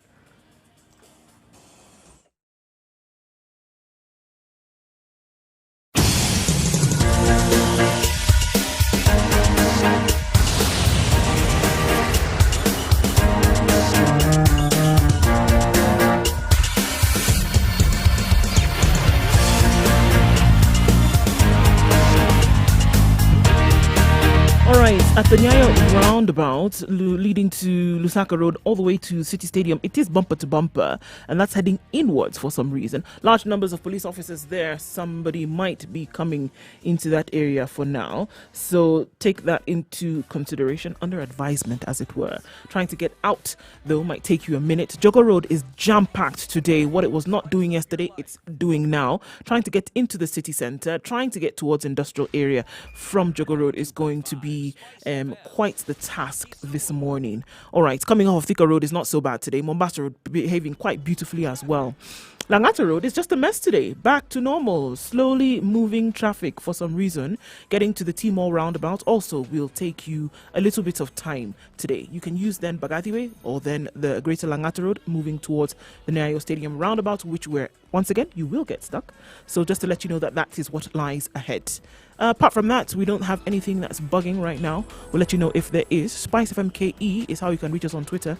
See something that we should know about? Don't hesitate to let us know.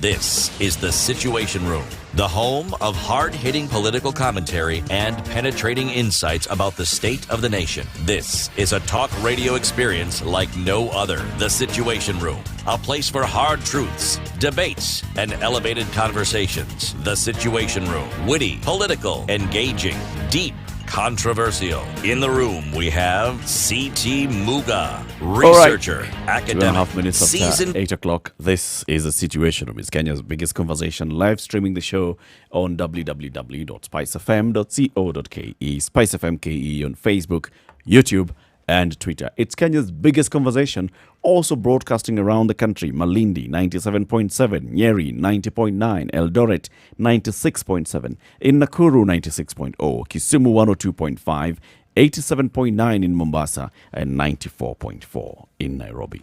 Aden Duale, the man who is the Garissa Town MP, who until yesterday was the leader of majority in the National Assembly. That is the leader of government business in the National Assembly. Very powerful position, because this is the man who is responsible for bringing all government bills to the National Assembly, and he also has the responsibility of ensuring that all government bills and the government's agenda is approved by Parliament. When the government bills brings a budget, he has the responsibility to ensure that MPs actually approve this budget. When the government comes up with a move to increase the debt ceiling, remove it from percentage to a number and attach that number to a certain figure, it's his responsibility to ensure that MPs get this done. He's assisted heavily by, of course, the chief whip of the majority in the House, because the chief whip now will call everybody, but the man is the leader of the troops in the National Assembly. This comes with serious sparks. So the leader of a majority in the National Assembly earns a monthly salary of 1,056,000 shillings. Nice. He has a responsibility allowance of about 138,000 shillings a month. He is entitled to 300,000 shillings every month for hospitality. Sorry, may I? Or I should let you finish. You're not first. feeling hospitable enough to No, this. I don't understand. But should I allow you finish first? You can ask. Okay, I want to understand what responsibility allowance and what hospitality is. Is it different from entertainment allowance?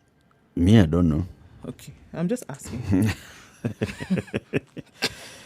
By virtue of this office, the leader of majority is entitled to 3 top-of-the-range government vehicles at his disposal with a fuel card. Parliamentary officials say minority and majority leaders also have staff hired for them, including a researcher, a policy analyst, a legal officer, a secretary, a personal assistant, and an office assistant. These employees' salaries are paid not by this person, but by the the Parliamentary Service Commission and the Public Service Commission. Duale, who's replaced by now Kipipiri MP Amos Kimunya, was also entitled to a maximum of 5 security officers, but the number could go up if he had put in a request. He's also assigned a driver. Some of the officers are stationed at your rural home, your residences in Nairobi. Others serve as bodyguards accompanying you as you go about your daily activities. He had about 10 security officers assigned to him. He also had a chase car to clear traffic when he was on the road. An officer with knowledge of yesterday's event said all these benefits had been withdrawn and Duale would only have a single bodyguard. His removal will also affect the pension of the public servants who are assigned to him. This because the pension is based on one's last basic salary. Okay? So we've started on the side of what is catching in his pocket Yes. every month just because of title leader of majority. You're a very important person.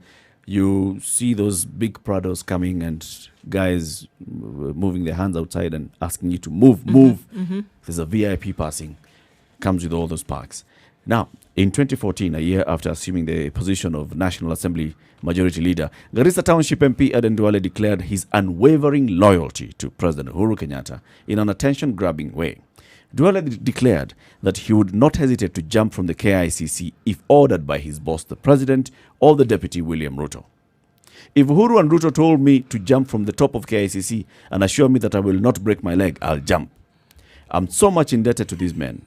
I cannot do anything for Ruto and Uhuru under the sun. I can do anything for Ruto and Uhuru under the sun. Interestingly, and here is the irony, the iconic building at the center of the country's capital city yesterday served as the same venue to kick him out of the plum position that he has held since Jubilee came into power in 2013. The vocal and fearless politician walked out of the building, which is one of the tallest in Nairobi, head bowed, perhaps fearing to look at the height that he had promised to go to in defending his party boss. Isn't it ironic? Do you think? Yes, I really do think. You're just simply treading a very well-trodden path. In recent history, the one person who one is reminded of was Amos Kimunya, who declared that he would rather die Then resign. than resign. He's very much alive. And he resigned. And he resigned. So, with all these statements, perhaps one requires redefining the meaning of some of these terms. But I actually liked the headlines on the Standard page 7, Dancing Close to the Sun. Yeah. You know, this Dancing Close to the Sun is derived from Greek mythology. Yes. There was an architect, a very famous architect in ancient Greece called Daedalus. And he built a labyrinth, a very complicated maze for his king. Yep. And this was opposed to Greek mythology here, to keep a certain monster in check. The beauty of a labyrinth is you couldn't easily find your way out of it. Yes. He had a son called Icarus. Now, he was imprisoned after his efforts by the king. So he decided to devise a way of escaping from his prison. So being as clever as he was, he structured wings for him and his son Icarus. But he warned his son that these feathers were held together by wax. And even as they flew out of his imprisonment, he shouldn't fly close to the sun. Of course, his son did not pay heed to his warning, flew close to the sun, the wax melted, and he came hurtling down to the earth. And Daedalus went and consigned himself. He flew to Sicily, where he resided. This is Greek mythology. But it is apt. It's appropriate. There are positions which you may have and they may be beneficial, but if you presume to understand more than the logic that has prevailed in maintaining these positions, then, if I may use an English phrase, you will get burnt. Which is it? You will burn your fingers. Bottom line, Yes. if you fly too close to the sun, remember that your wings are attached with using wax, And that wax will melt. and the wax melts. Yes. It's never permanent. It is not permanent. No, it's not that it's the wings not. are sewn onto you. No. It's not part of your body. It's an attachment. It's an attachment. Yes, and that attachment can melt, and that attachment can be removed. And in this case, any position, this political position, they are given to you.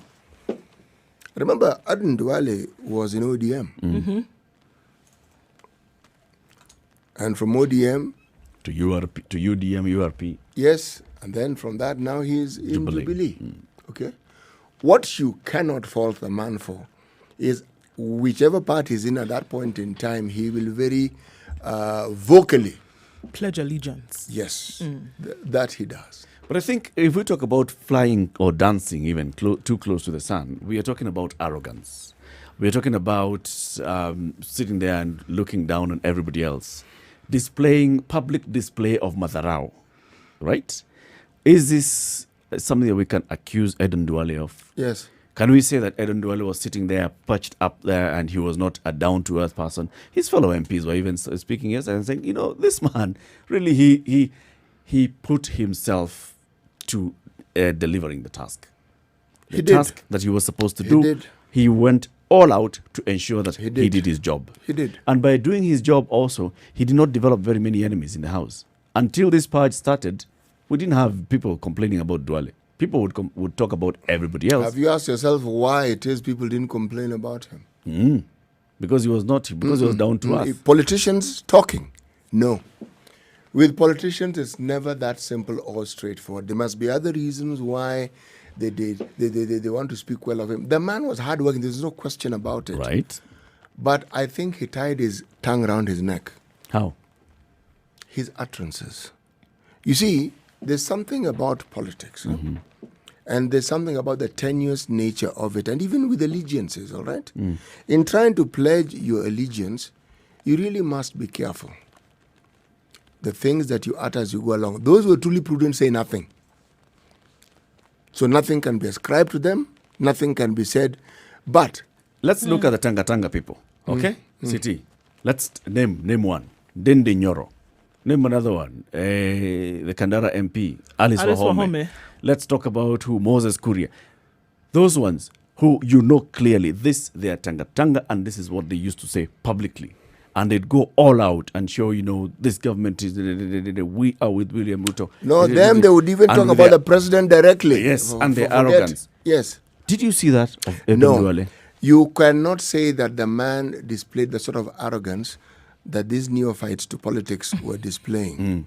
No, you cannot say that. But, you see, allegiance is not just a question of what you say. If It's you also how you behave. Yes. Unfortunately for Duale, he seemed to have been associated more with the DP's camp than with the president's camp. And that is- Unfortunately. yeah, but they have a history. They were together in ODM. They left ODM together. They went and ended up in URP together. And then they went into Jubilee together. They have a history. Yes, they can continue sharing that history. But this is politics. But during that time, when he was serving both the president and his deputy, he never openly showed Matharao to the president. No. That he did not.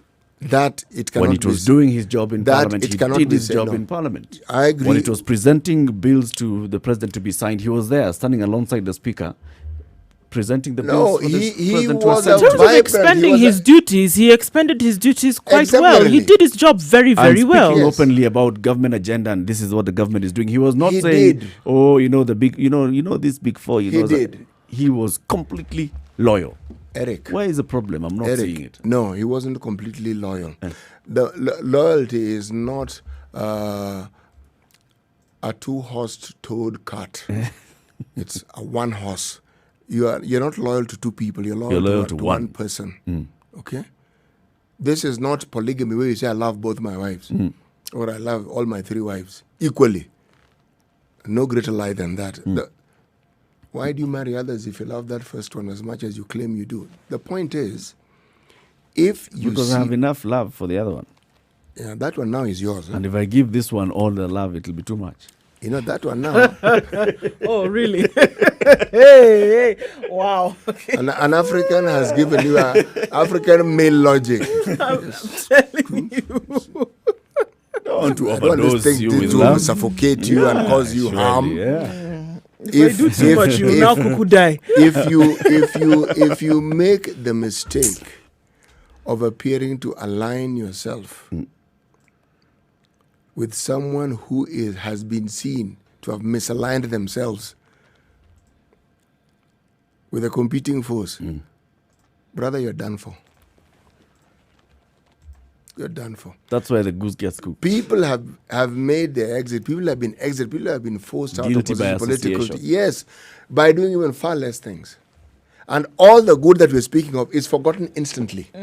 And it's because here you never came out to say, he never came out to say, I am Tanga Tanga. Yeah, and Or, unfortunately... I am William Ruto 2022. And he Unfortunately, also with never this- came out to say, I'm on the I side- am Uhuru Kenyatta. But you know, He the thing basically is, just- with this kind of political dispensation, you cannot have fence-sitting politicians. Jesus you Christ, can't have fence-sitting politicians. You can't be. You must be hot or cold, or hot or hot. You must be on one side or the other. Because guess what? Anytime you even open your mouth to give an inkling that you're leading to one direction, that is what you will be remembered for. This is a George Bush Even kind if of he thing. didn't You're say- either with us or against us. and that's the thing. And if you're against us, you're in the axis of evil. Yes. But What sure? and then anytime you see, this is the thing, it's not necessarily because of what he said, and we've talked about the fact that yes, in terms of his duties, he carried those out very well. Okay, let There me are ask- certain things that he did without Let me ask Eric a very simple question. any doubt. Did he openly come and speak for Uhuru Kenyatta. For Uhuru Openly, Kenyatta? yes. No. That's the What is Then- openly coming out and speaking for Uhuru Kenyatta? It's as opposed What to... we see, people like Sabina Chege doing, or Maxim. How many have come out to do that? No, it There are those is, that don't need to. For instance, opposing the things that other people are saying. Saying, wacheni the kwenda negative kutangatanga. things. Or Yes. supporting those who are in direct opposition, or supporting those who purported to be going against the presidency, as it were. He's looking at it as I'm a darling of the, just like the speaker Justin Not Muturi in does not politics, come my and do brother. that. Not He in could have looked at it politics. for himself, but everybody else who You was see, watching the this job that I've particular been given parade here- did not see that. The job that I've been given here, I'd require to have these guys, both these sides, aligned. It could have been that And was what he was thinking. I cannot Eric, say, it could have been you're that is what he was tanga-tanga, thinking, but because clearly I'm from not the going to be events able that to have- whip the kieleweke. Clearly, from the events that have taken place over the last 2 months until it culminated in his removal yesterday, showed the opposite. That the people who regarded whatever his actions were, regarded it totally different from what it is that he may have been thinking. And that's clear. So in this case, you either pick a side, you can't sit on the fence. You know, when it this comes to isn't things one like of those things where people are asking for your capacity to listen. you can't be Switzerland here. This one you have to take. Can we fly to take a look at the weather, 17 minutes after 8.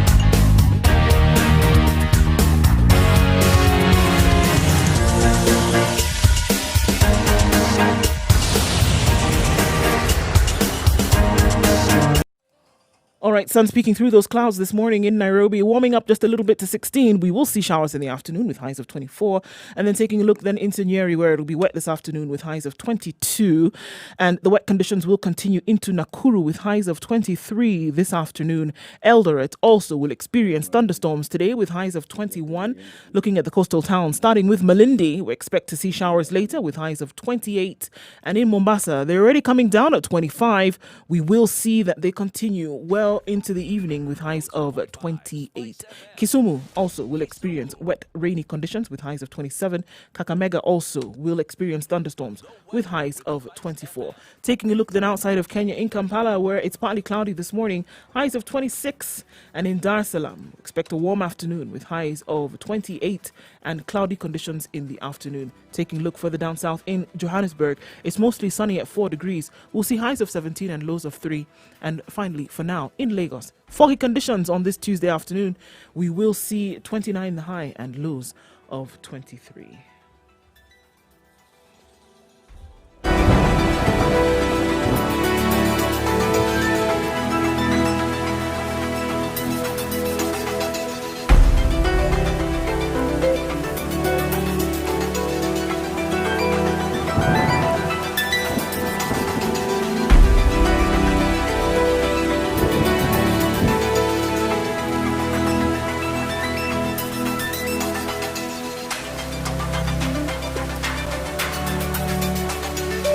Situation Room is Kenya's biggest conversation at 20 minutes after 8. We are looking at this man, Aden Duale. Did he dance too close to the sun? That's the headline of the Standard this morning. Dancing too close to the sun, Duale and the curse of loyalty.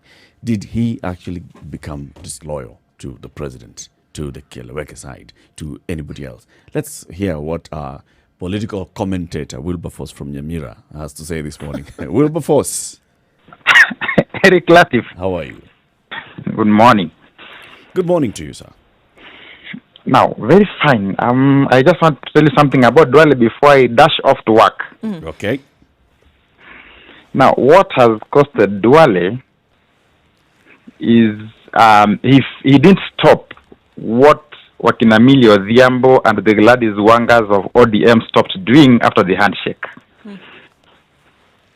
After the handshake, it's assumed it's like Raila and Uhuru became one. Duale never spoke outrightly about Uhuru negatively, but I was just listening to a sister radio station this morning, Radio Maisha, playing some of the clips where Duale assaulted Raila with all manners of assaults, which I would personally say he would be telling Uhuru indirectly. And if Uhuru was thinking like me, then he had no option rather than strip him off his position. His privileges, his position. Otherwise, talking like you've insistently asked if at any given time he insulted Uhuru, the answer could be no. But what he said to Raila after the handshake, when he used to say, ukitaka referendum, wacha kutupigia kelele, wewe mtu wasijui what, vitandawili and the likes. That might have offended Uhuru. And why they compare them to Wakinamili Odhiambo and Gladys Wanga? Remember before the handshake? Yeah. How Wakinamili Odhiambo and Gladys Wangas of this country would insult Uhuru? Directly. Even after the handshake, than what you're saying Duale did to Raila. Yeah, after the handshake, when Wakinamili Odhiambo stopped, Duale thought he had a personal fight or a fight with Raila. Little did he know that he was provoking Uhuru. Because at the end of the day, Ruto has a problem with Raila. You know, Wilberforce, I've noticed something. You always have a way of bringing Raila into a conversation. So now you're saying basically that Raila has influenced Duale's ouster. Yes. Boss. Yes. That's okay. Just like we are saying the other day, last week. Yes, that's me. I know. Just like we were saying last week, that Waiguru might survive because of Raila. Because he has gone somewhere to be cleansed. So if this man has got the power to cleanse, he also has this the power. man equally has. Yes. Interesting perspective. And actually, it's interesting that you say that because it's true what he has said about Raila Odinga. I'm going to play a clip here where he was in his office and he was talking about, when Raila Odinga would go ahead and speak and he'd say, I am more powerful, actually, than Raila. Just listen to this. Thank you. Which, in essence, is the leader of government business, is even more powerful than the former position Honorable Raila Odinga held. Raila Odinga was a prime minister courtesy of the National Accord and Reconciliation Act. I am the leader of government business courtesy of Article 108 of the Constitution. So I don't play the same league with any of his members of parliament. I play a league higher than that of the former prime minister. So you should be ready at times when I'm not very busy. At times when I'm not very busy, I will be engaging the former prime minister. Moses Wetangula. Okay. So do you now agree Raila Odinga and Uhuru are playing in the same league? Is there anything that Duale has said there that is not factual? Factual? What do you mean by factual? Factual, yes. That his That office way, is in more short- important than that That of his office is the actually former prime minister. Right now, his office is bigger No. than that one of Nyeri. The former prime Former minister. Prime Minister? Yes, under this No, new it- constitution, this is a very powerful office because I'm in charge of government business in the house. And under the previous accord, and yes, we had a simple amendment that allowed the creation of an office of the prime minister. The prime minister was not the leader of government business in the house. Prime minister was not leader of government anywhere. Prime minister was Eric. again. Eric, Answer what my we are question: forgetting- is there anything factual that he has said that is not factual? It could be factual. The problem is we are living in a country, and I told you this last week, where the constitution is a volume of a book or pieces of paper pieced together. When you don't play my tune, then who follows this constitution in this country? It's only you and I. Yeah. Yeah, so he's suffering because he knows it. He knew it, that even this constitution that is quoting here is what he was simply trying to defy in 2017 when he was vehemently defending the draconian security rules in the assembly. And finally, Eric, Yes. just to clear off, these guys from Jubilee are now crying, including him. They were there when they were saying Jubilee Party is borrowing leaf from the Communist Party of China. Do you remember? Yep. Yeah. What do you know about the Communist Party in China? It's almost purely dictatorial. It's the party leader, the national anthem, the black suit, and maybe business done. So when Uhuru is doing what he is doing, I don't see why he should be blamed. Good day, man. Asante sana Wilberforce. Have a good day. Okay. Too close to the sun. Do you see the Raila effect in this? Because yes, he actually went openly and said, "Come on, Not I don't need to respond to Raila's people in his house. I don't not need in to the respond to way- Raila himself directly. Not the way. I'm busy. No, not quite the way that Wilberforce put it. But politically, it is said that without Raila, Duale wouldn't have been MP during his first term, his foray into politics. Now, if you're talking about loyalty, that's where I would place loyalty. And I would argue that he was disloyal He was disloyal to to his his mentor. mentor. Yes. That's where I would place. And His political benefactor. his political benefactor, the person who actually ensured that he entered this arena of politics. That's number one. Secondly, I would argue that the clip that you played, in terms of simply looking at those positions as far as the Constitution goes, Mr. Duale may very well be right. But unfortunately, the way it is presented, it falls under what we would call hubris. You're thumping your chest. This is it. Yes, and thumping your chest and comparing yourself to your mentor. Now, that for very many people is unpalatable. So Raila never forgot. No, I don't see Raila's hand in this at all. Not in the way that Wilberforce was putting it. Not really.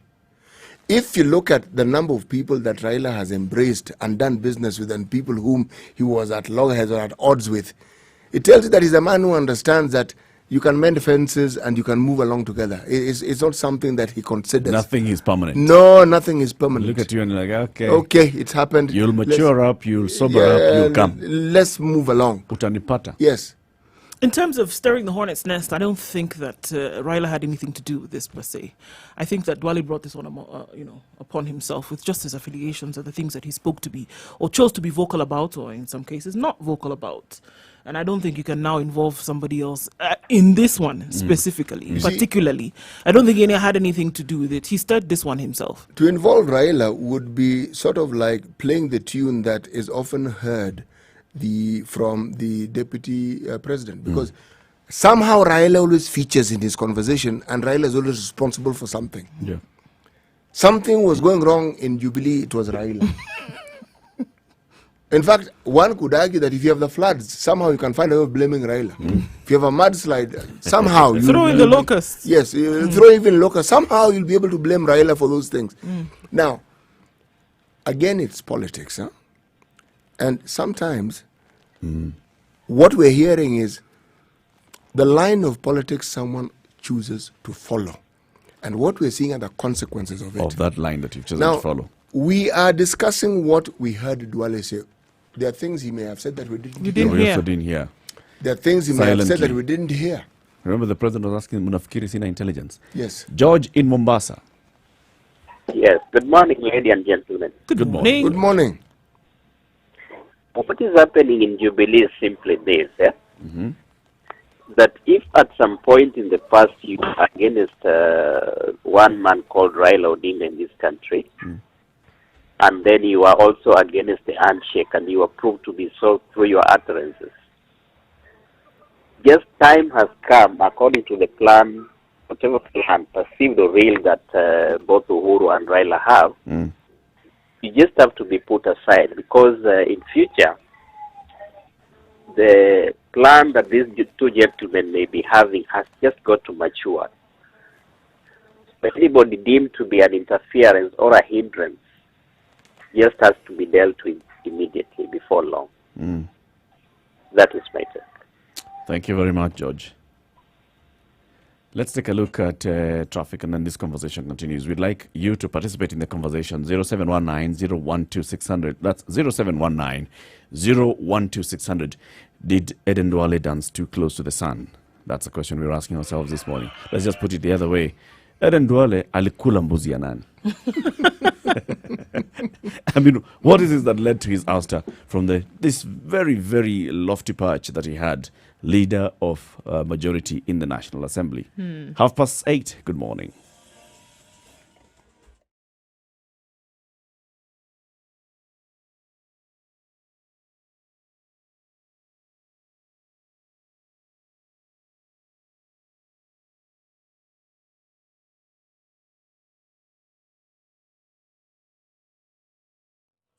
All right, Thika Road this morning is absolutely clogged now. Things didn't change, or rather, things changed quite some. It's bumper to bumper all the way from Allsops, leading then to the Pangani underpass as you try to then get into the CBD or then use Forest Road to get through to Limuru Road. It's a total mess there this morning, and it's going to require a lot of patience. Nyeri roundabout, Lusaka Road to City Stadium is still quite clogged as well. Bumper to bumper situation there. Mombasa is flowing very smoothly. Mombasa Road, rather. Mombasa too, in terms of the town. That is not giving us any problems today. So those are the two hotspots where we have issues this morning. Gonna need some patience, guys. Spice of MKE, that's how you can reach us on Twitter. Let us know what you see.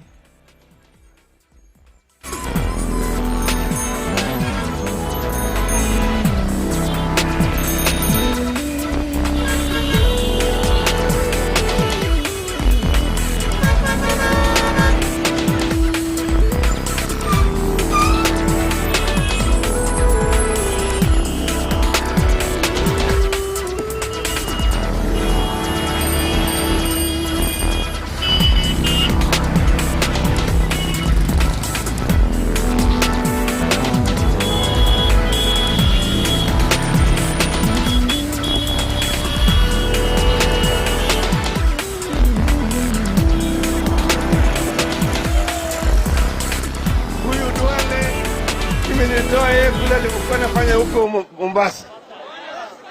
Mimi nilileta hapa Garissa.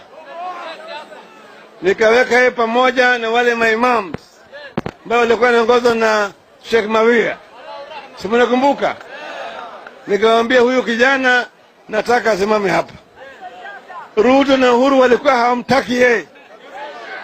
Mimi nimetoa yeye kule kwa takataka nikaweka pale juu.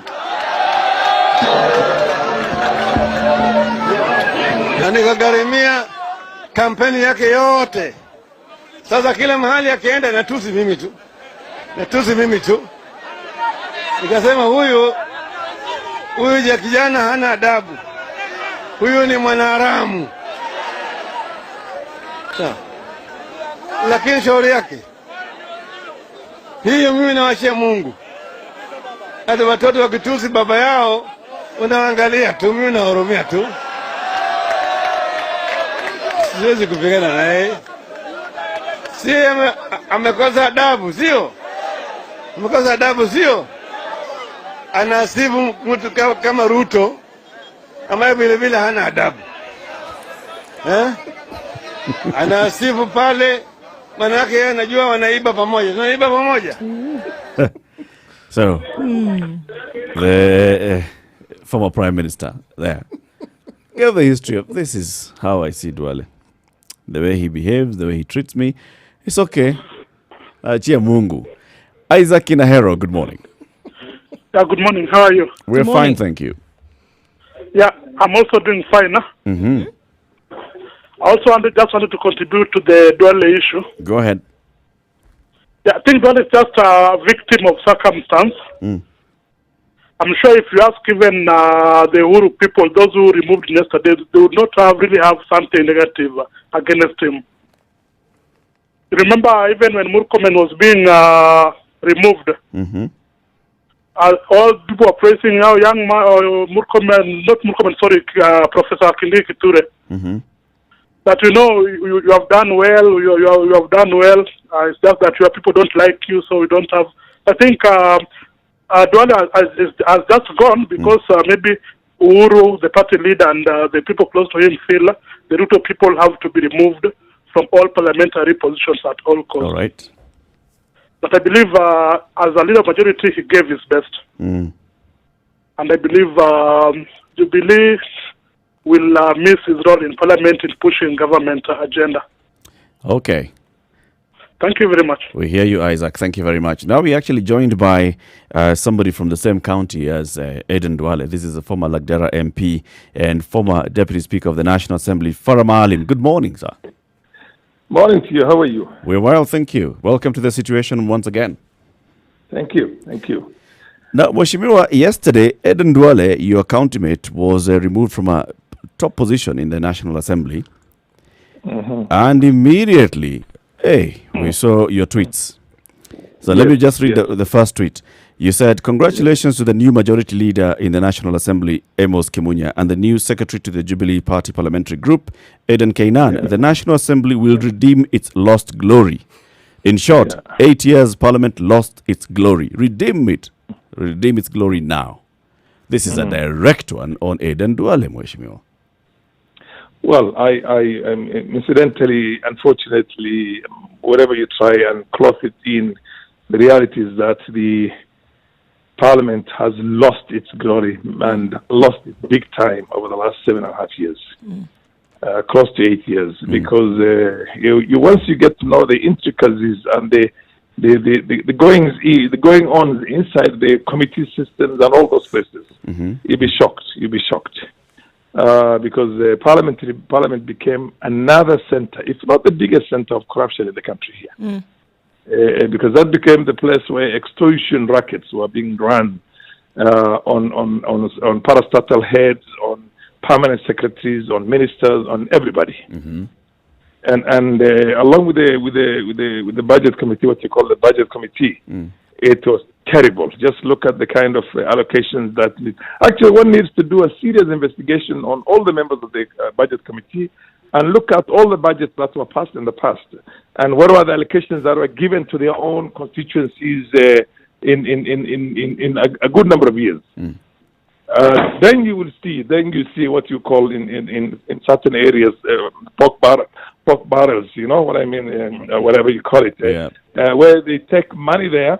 And with the firm understanding that it goes to that project for this particular person, and with a very firm understanding that the contract again to be given to a favored person or the person himself. So it's been a racket. It's been a terrible racket, and it was run both within the opposition circles as well as within the government. So they created a cartel in that place, I can assure you. So you're saying, basically, you're pointing all these and saying the leaders of the minority and the majority.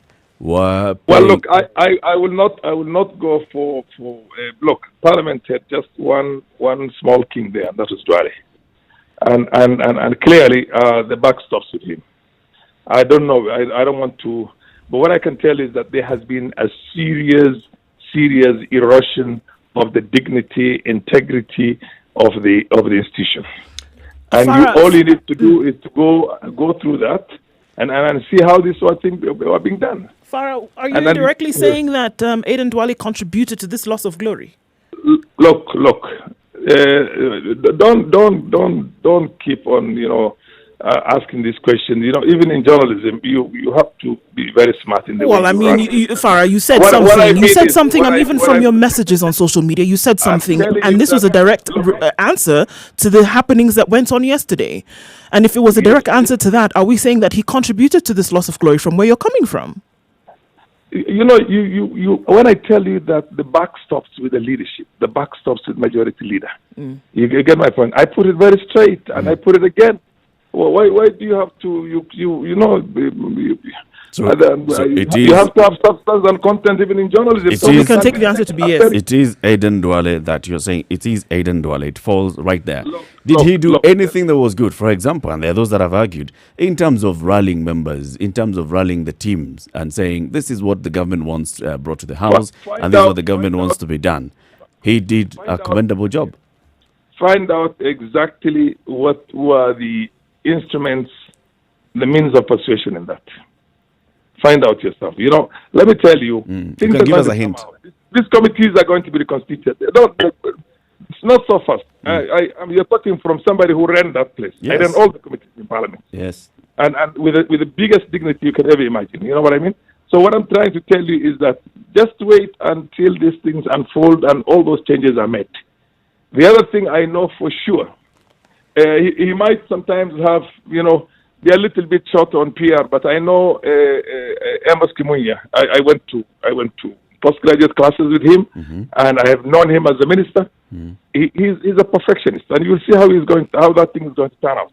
So the point I'm trying to tell you is that the buck stops with the leadership of Parliament, and that stops at the doorstep of Aden Barre Duale himself. That's what you want me to tell you. Yeah. So Parliament, even as an institution, lost big time. And that's why you as journalists, please, we have a problem in journalism in which people are short of content. Go and do your investigative reportings and all those things. I wish you had done this thing 7 years ago, 5 years ago, 4 years ago, 2 years ago, 1 year ago. I wish you had blown the whistle 5 years ago, 4 years ago, 3 years ago, 2 years ago, Mweshimiwa. I wish actually these things that you're saying today had actually also been said earlier. Because at the same time, Mweshimiwa, yes, we take the flak as journalists, and this is not actually the point of the conversation. It's the issue of this is how things are run in the National Assembly, and now there are questions that emerge. Let me tell you. When somebody's ousted. Let me tell you what you need. No, this has been ongoing for a while now. That's why he's been removed, among other things. You know what I mean? It's not just because he was from the Ruto side of the thing. I think he jumped Ruto's boat way back and literally tried to squeeze his way back into Uhuru's camp. And those ones are now beyond, and he survived the first round. You can understand that. Yeah. Because basically he accepted to be a turncoat completely and work with the other side. And leave Tanga for good. But the reality of the matter is that the institution itself had gotten so much beating that Uhuru knows exactly what has been going on. For your information, let me tell you. And if you carry out investigative reporting right now, you will see what Parliament has reduced. When the elders from your county, Mweshimiwa, when the elders from your county were coming out in support and saying, you know what? No. Let me be honest. Let's rally behind this man. No. Carry out a proper scientific opinion poll. Just people do not want to be seen out there celebrating in the streets. But people are celebrating all over. The entire Somali, what do you call, of Kenya are celebrating wherever they are. There are a few guys who are making noise out there, essentially the kind of the hirelings that are called and told, do this, do that. And by the way, the man has never won an election in the last 2 elections. He's never been any popular.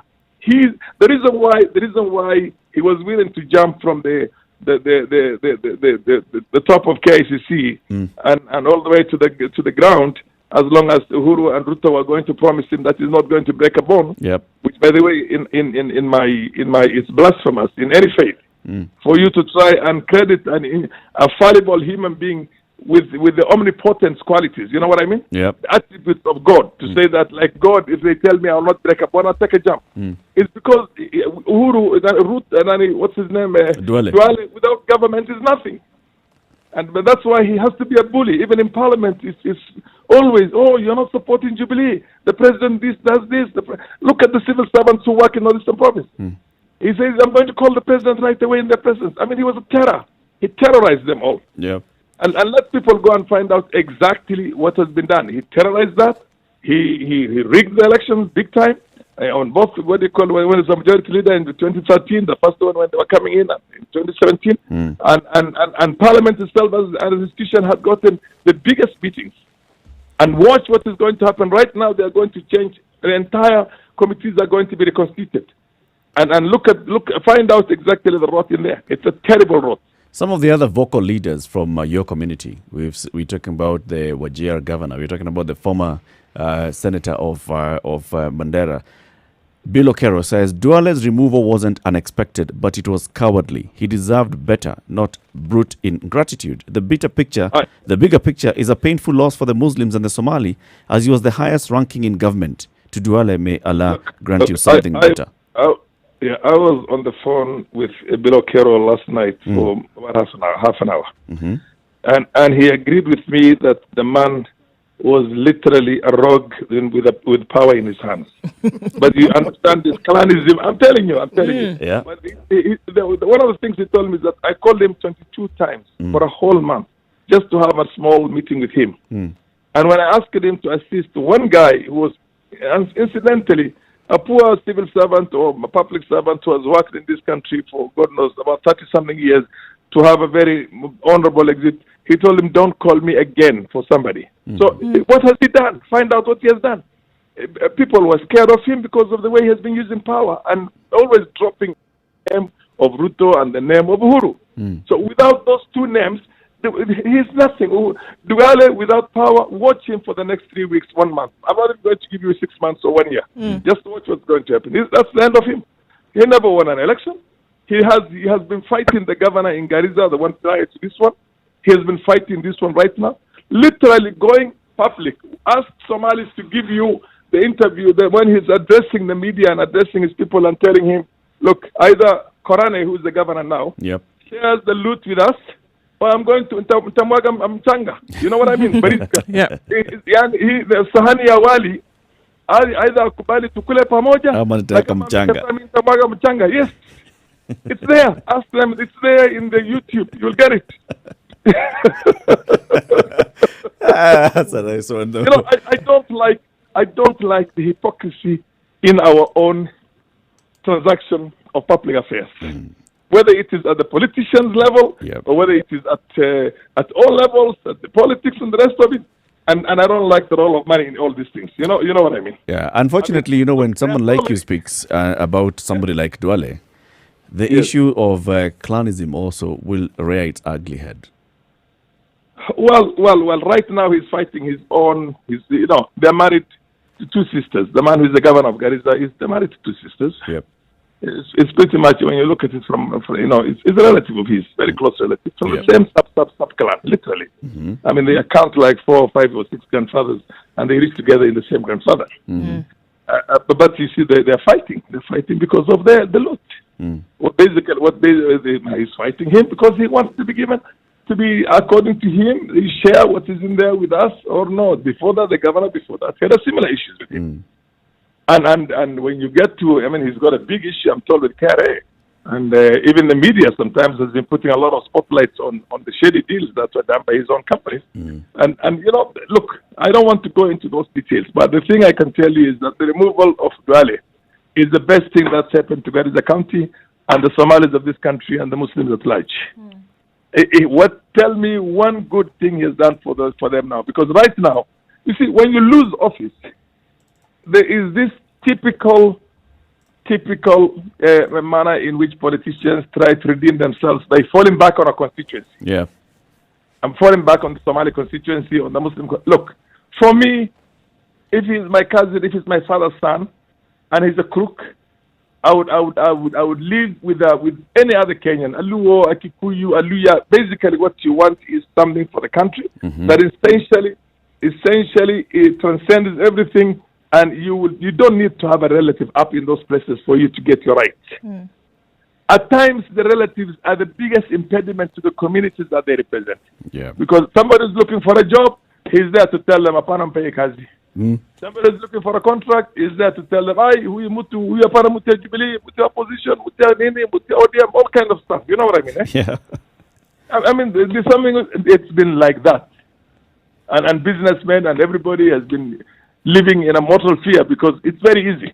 Very easy. These days, there's a million what you call tags or labels that you can put on somebody. You can call him anything you want. Oh, he's in the opposition. Oh, he's Al-Shabaab. Oh, he's this thing. Oh, he's everything. You know what I mean? But the reality of the matter is, if lifestyle, what you call audits are done, if things are basic, this country has got to be run in a transparent way. We are not going to live in a tribal society. We will live as citizens in this country. In which you carry your responsibility. Yep. And the nation needs everybody to work to the optimum, and the rules apply. It's what you call a nation that lives by the rule of law, not by the rule of not by law. You know what I mean? By rule of law. Rule of law, not rule by law. Yeah. You know, somebody says, "Hey, this is the whole idea is basically to try and have an undue advantage." And the last government and this government was the most corrupt. I mean, look at what we have. Look at the state we are in right now. And Uhuru very successfully has said, look, it's not me. I had to be in part of this marriage because I could not afford to lose an election. I needed these numbers. But right now he's saying, I'm going to go for corruption and go for the immediate next. You'll fight all of them. And everybody is following everybody. And by the way, let me tell you, the bulk of these parties right now are being informed by corruption and all those other things that you basically would know, which has nothing to do with relevant services to Kenyans. Farah Maalim, we thank you very much for speaking to us today.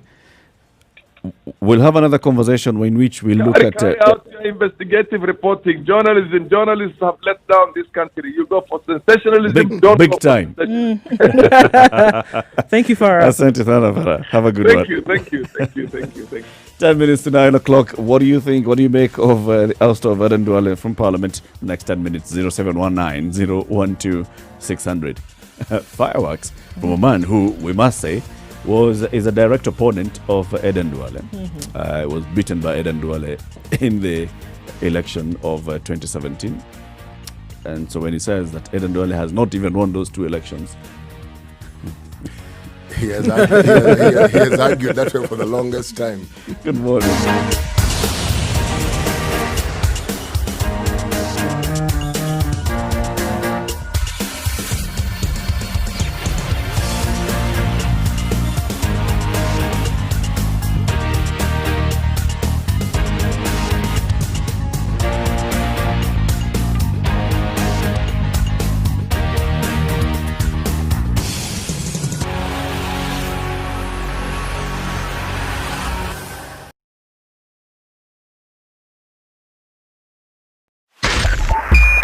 Spice FM, Nyeri. It's coming up to 9 o'clock. It's about 9 minutes. 0719 012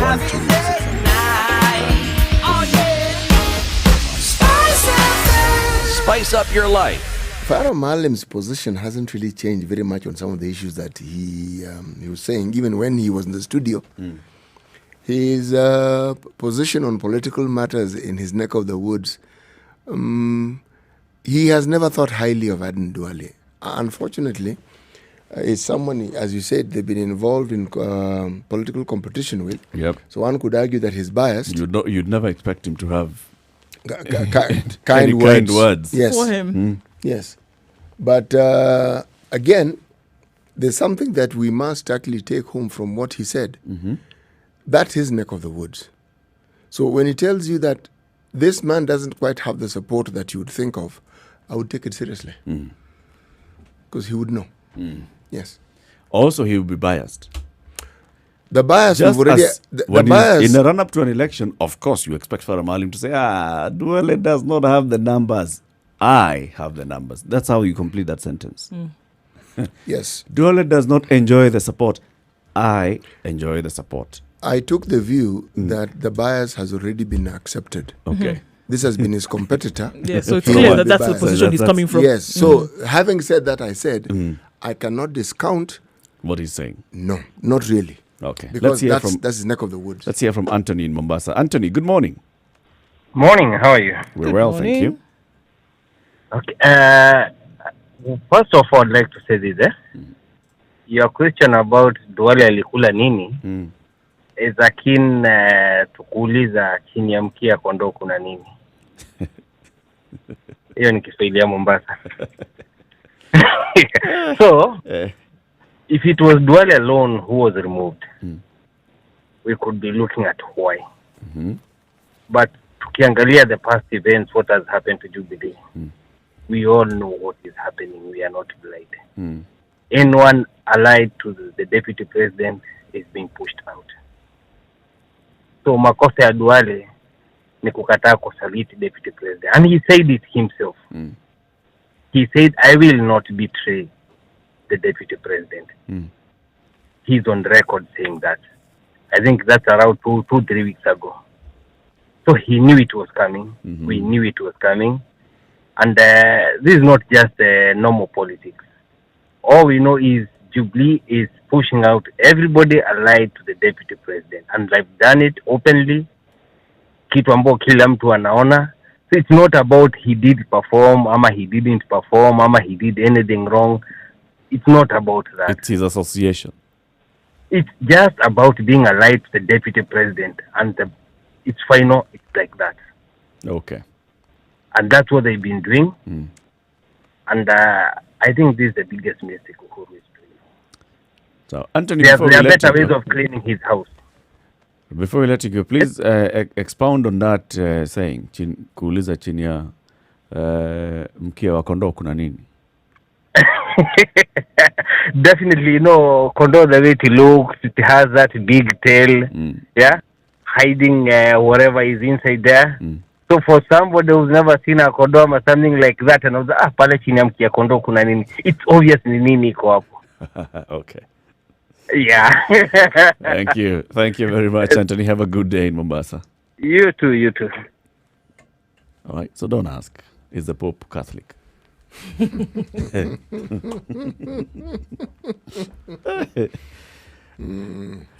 So you also agree with what Anthony is saying? It's all about the association expressly. I mean, if you're going to go with if this was now and the final nail in the coffin. The man has tried in the last couple of weeks. He has brought in the Wazir from the Somali community. He has tried to meet with everybody. Which was this? We're talking about like Yusuf Haji, the senator. To rally around him. I mean, once there were fumes of something imminent, he actually held a press conference and he was flanked by these Wazirs, as it were, and they came and stood behind him and said, "This is our man. We faith in him, in his ability and his, as it were, and you can over be sure time what he was able to do. We are standing behind him. You can be sure behind all these things, what they're also doing is that they're trying to send feelers and reaching out to the president, the party leader, and telling him, "Oyu kijana makosa yake is okay. We can talk about it. We are the Wazirs. We want to take responsibility for his mistakes." And all that went unheeded. I'm sure they also tried to reach out to Capitol Hill. To be cleansed. The truth is, Eric, it's not what we know in the public domain. It's what we don't. A lot of what is said in politics and a lot that causes offense is not what you say on a podium. It's what people know you have said in places. Yes, in private gatherings, in sayings. Essentially, it's what the walls are saying. No, yes, essentially we're saying that where you've actually opened your heart and spoken plainly, that is what now comes to bite you. Yes.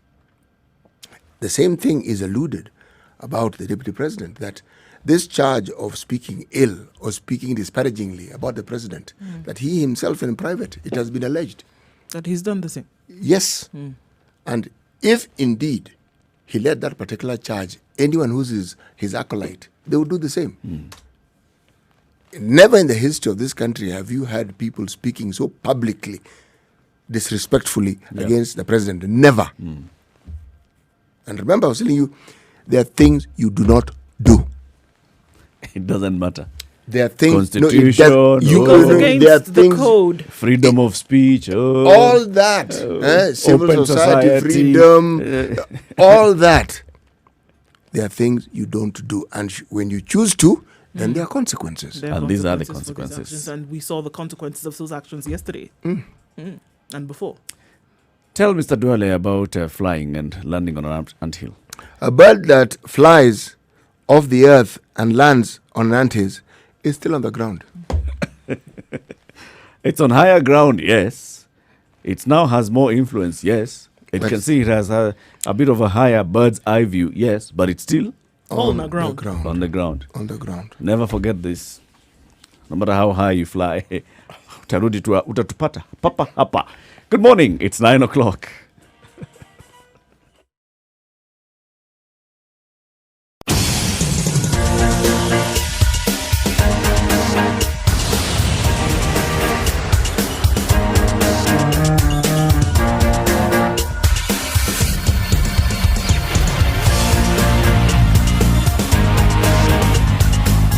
It's looking all right, except for Thika Road this morning, where the traffic is crazy.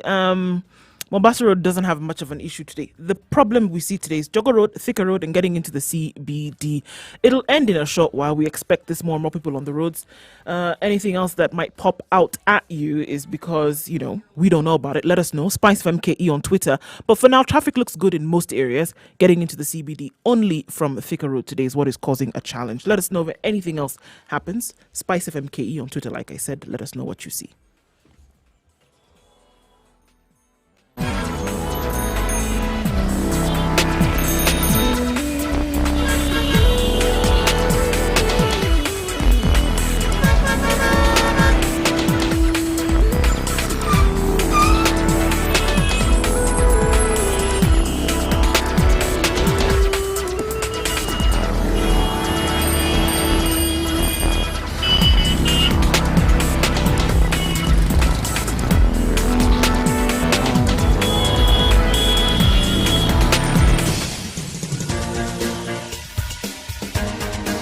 This is The Situation Room, the home of hard-hitting political commentary and penetrating insights about the state of the nation. This is a talk radio experience like no other. The Situation Room, a place for hard truths, debates, and elevated conversations. The Situation Room, witty, political, engaging, deep, controversial. In the room, we have C.T. Muga, researcher, academic, seasoned political observer, a fountain of wisdom in these politically uncertain times. Ndu Oko, Nigerian by birth, Kenyan by choice, communications expert, Pan-Africanist, a truth seeker and believer in people power, and Eric Latin, agent provocateur, the man in the chair, seasoned journalist, news hound, a man who believes in punching up, not down. The North Coast, This Malindi, is the Situation Room. Wherever you are around the world, www.spicefm.co.ke. George Taita, you are in Germany. We're seeing you. You're also live streaming us on SpiceFM.ke, Facebook, YouTube, and Twitter as well. Well, so you've heard about the politics of Jubilee and what we have seen unfolding. Now let's come and talk about the politics of life. COVID-19 and what COVID-19 has done and the impact that COVID-19 has had and is continuing to have on our livelihoods. We touched on it. We keep touching on it every time. When, even these research bodies go ahead and conduct their research. In fact, the first one was by the government's, the National Bureau of Statistics, produced statistics and showed that in the first 40 days alone, the impact of COVID-19 was already being felt by Kenyans. People had lost their incomes.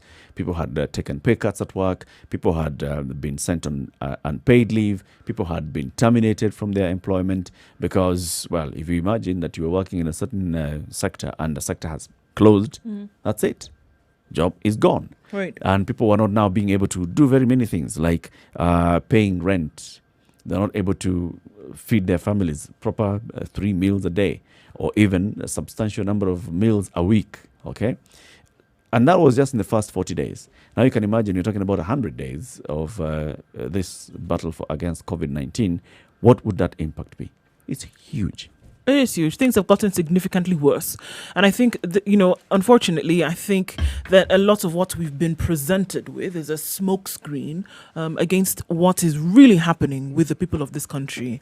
And we understand that COVID is not biased. It affects everybody, it affects everything, and it has affected everyone and everything.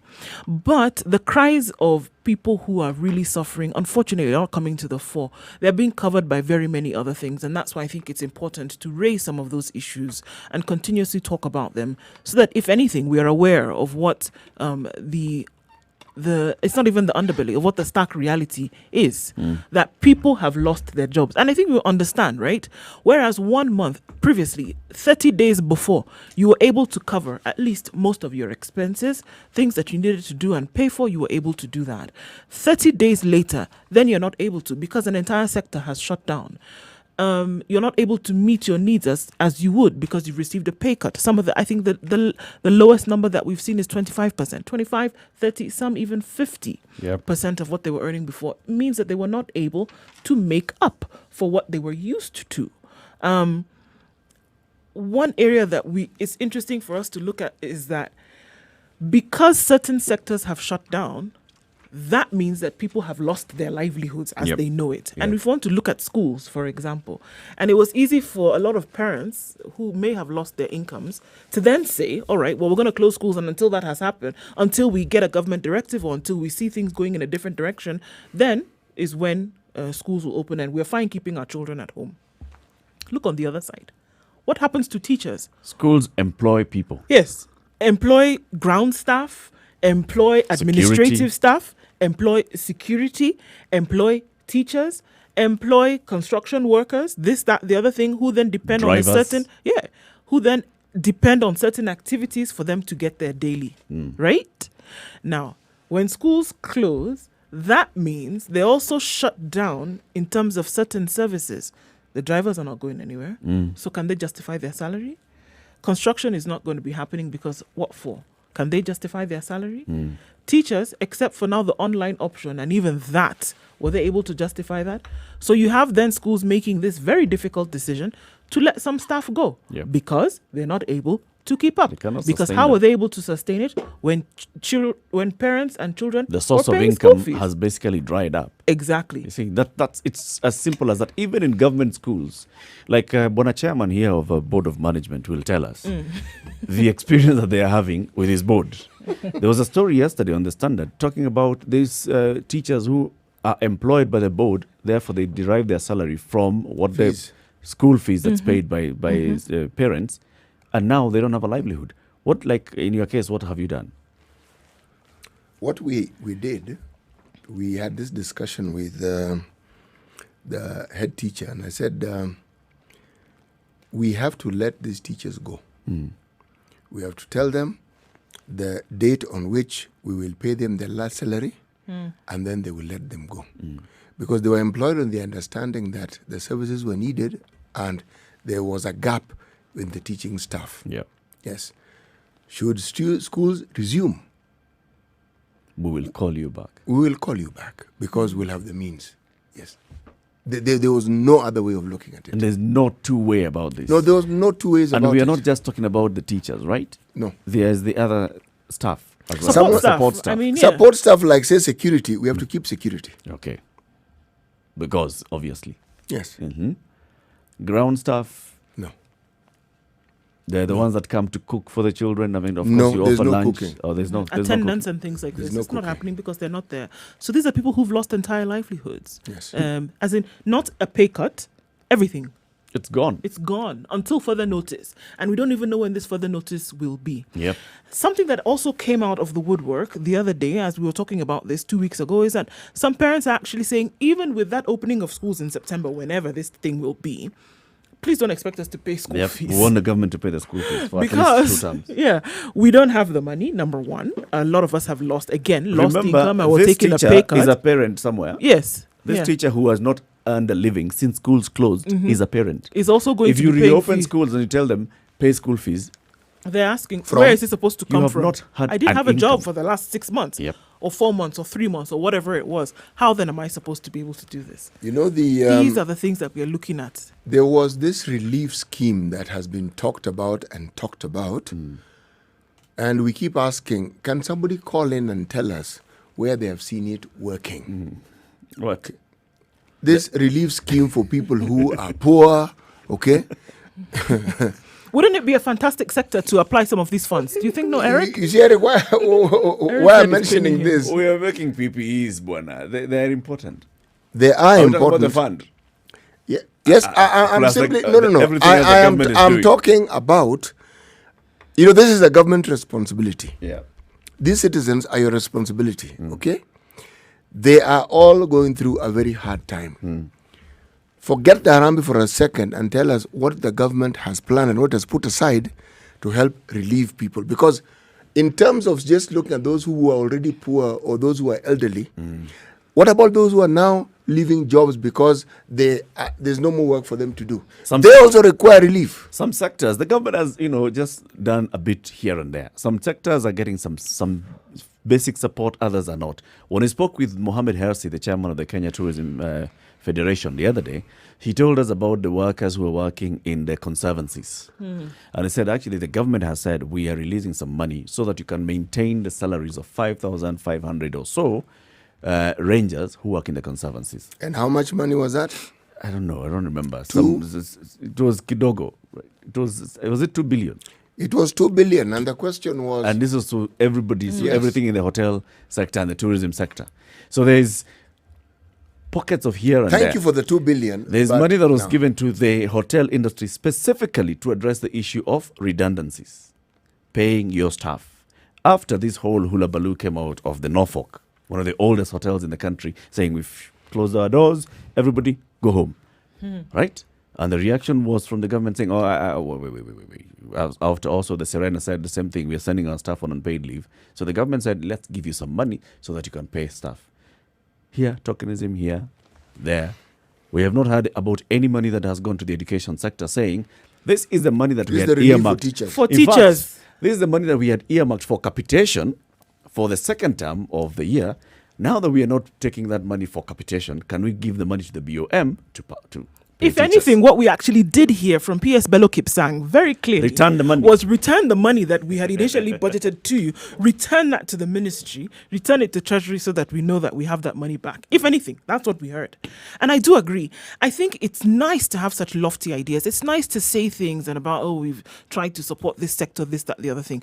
But these are real situations where you have teachers who no longer have an income because of the fact that schools have closed.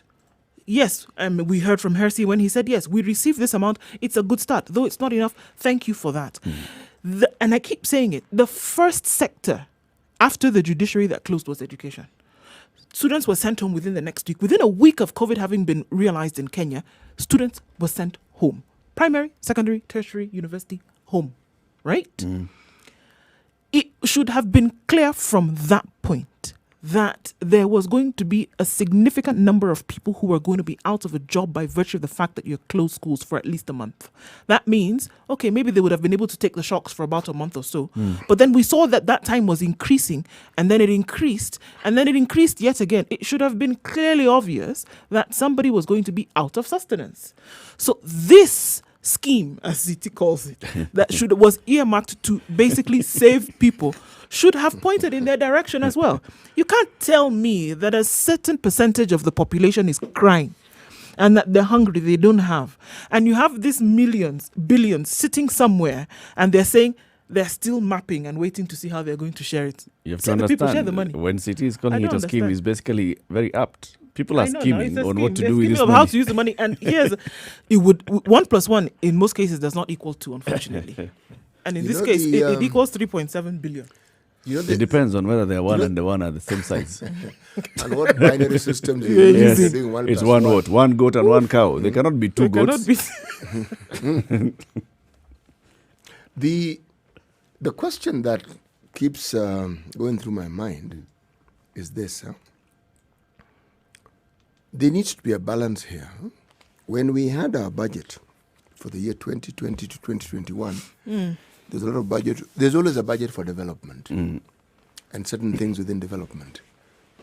My question is, right now, what exactly is really important right now? That's it. Keeping people alive? Yes. Making sure they are well. Yes. Okay? If you have a bad road. The argument, yeah, you know I'm going with this one here. Yes, Eric knows exactly where I'm going with this one. Let here. the roof leak. Yes. Let people eat. Yes. Which is more important? If A you have a bad leaking roof or a hungry person? No, hungry is not the word. A starving person. Which one? What do you prioritize? Yes, the hungry person. Now, if that is the case, even with this budget, there are certain development projects that are important for the survival of people, but not all. All are just so that the economy can be seen to be making progress. Right. Now, if these people are looked after, then you actually have the groundswell of what you need to make this economy work, because the economy doesn't run on its own. People make it run. So if you're talking development and you're talking about supporting industry, you're supporting commerce so that people can stay employed, then you are supporting development. Yes. But so long as that mindset that we've had for the longest time when we didn't have COVID is maintained, and it appears to me that COVID seems to be dealt with more with rhetoric. Can we truly comfortably say that when all of this, because this thing is disturbing me, sorry. Can we comfortably say that from the beginning, when it was clear that there were going to be people who needed relief, and then all these people started scampering about collecting money and said we're going to be sharing money, 2,000, 8,000 per week, have people been cushioned? That's the question. Have people in this country been cushioned? And maybe you're the one just making noise for nothing. Listen. Have people been cushioned? 2,000 this week you received, Monday comes clock, 2,000 shillings. Have people been cushioned so that they can buy food and that they're all right? Are people okay? Has there been relief in all of this? Or has it just been lip service and we've just been talking about and there's money sitting somewhere buying PPEs It's some talking for the one here that they and there. stole? And like everybody who's receiving is saying, well, it's better than this, right? It's better this than receiving nothing. So some people have been cushioned and they're all right. Those 100 and something thousand families, people that have received 2,000 shillings a month. 100 and something thousand only is not even 10% of the people that are resident Only. in Nairobi. Okay, only. And these are countrywide. And then there's the elderly and the severely disabled. Okay? Those ones have received 6,000 shillings, 2,000, 2,000, for how many months? For 3 months. They've been receiving 2,000 shillings per month. They received it once. So it's... Bam, it came. Manjeka of 8, I think it was 8,000 bob. 8,000 8,000 bob. Remember, this is somebody who is elderly, 70 and above. Okay? Most likely, they are also the ones who are now become the breadwinner. With that 8,000 bob, they There's become so the many things they breadwinner will for do. everybody else. So, you really do not expect that money has gone far. But it at least took them somewhere at that initial stage. But you see now the government will sit back and say, but we gave these people 8,000 bob. Why are they complaining now, 6 months later? We gave them money. We gave them money. We gave 10 billion shillings to support the elderly. As far as government books are concerned, check that box, ticked. Whether it's going to feed them for a month, That's for a not day, our problem. That's not. What did we do? Did We we gave feed them the money. We fed them. If you've given money to support the hotel industry, have we given money for the hotel? We have done. Tick. Have we given money to support? We have done. Tick. That's it. And this is where now the issues come in. When it comes now to talking about the social protection of the people, this is a conversation that started from the very beginning. Social protection, social protection, social protection. We saw the establishment of an emergency response fund. And this fund, the number one mandate was go and collect money from the people, bring that money so that we as government can buy PPEs and give the people. Which is essentially what it was. We know how that has worked out. Yeah, we know how that has worked out. This is what the fund has actually done. And initially, you'd have thought this fund is for social protection. That we're talking about 3 billion shillings. And let's see, this is 3 billion shillings that has been collected in cash and kind by the fund. And yet also other Kenyans that have been doing the same from various quarters and various forums. They have been doing the same to help others. How far have we gone? What is the current need? Where are we going? Can we talk about this publicly and say, this is where people are? this is where people are missing. When you come out of this short break, taking a look at the weather, I'm going to read you some of the findings that were conducted by research that was released on Sunday by InfoTrack on what's happening in COVID-19.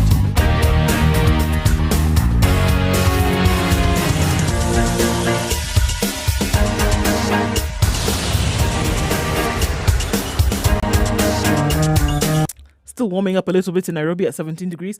We'll see a wet afternoon with highs of 24, and then taking a look into Nyeri, we'll see highs of 22 today with showers expected in the afternoon. Nakuru, highs of 23 today with a wet afternoon as well. And the forecast for Eldoret, which is currently mostly cloudy, is thunderstorms later with highs of 21. Taking a look at the coastal towns in Malindi, 28 degrees and the high and lows of 24 with showers for the afternoon. It was showering a little bit in Mombasa earlier. That has cleared up now. But the rains will come back with highs of 28. In Kisumu this morning, it's partly cloudy at 22 degrees.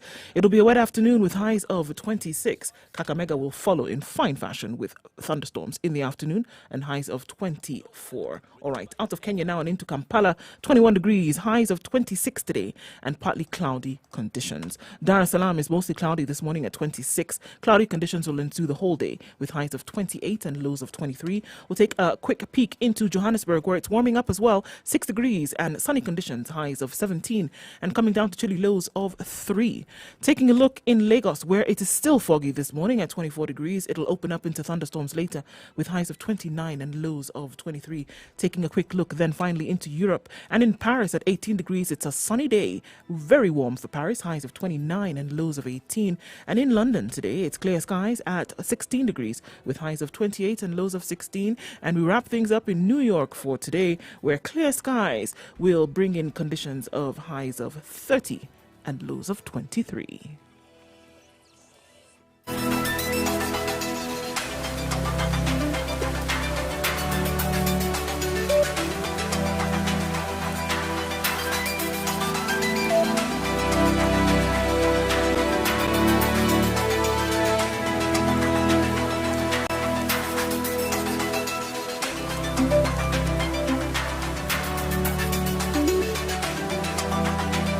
All right, 22 minutes after 9. So over this past weekend, the polling company called InfoTrack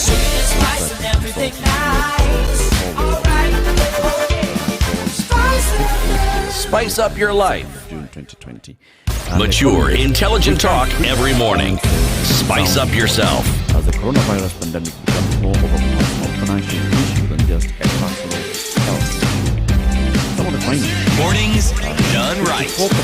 94.4 Spice FM. Say that their salaries have been reduced. Okay? And they're facing financial challenges because of their salaries having been reduced, while 47% of all Kenyans intimated that they are currently depending on some sort of food donation or the others from well-wishers. 74% of those living in urban areas say that they are unable to pay their rent on time.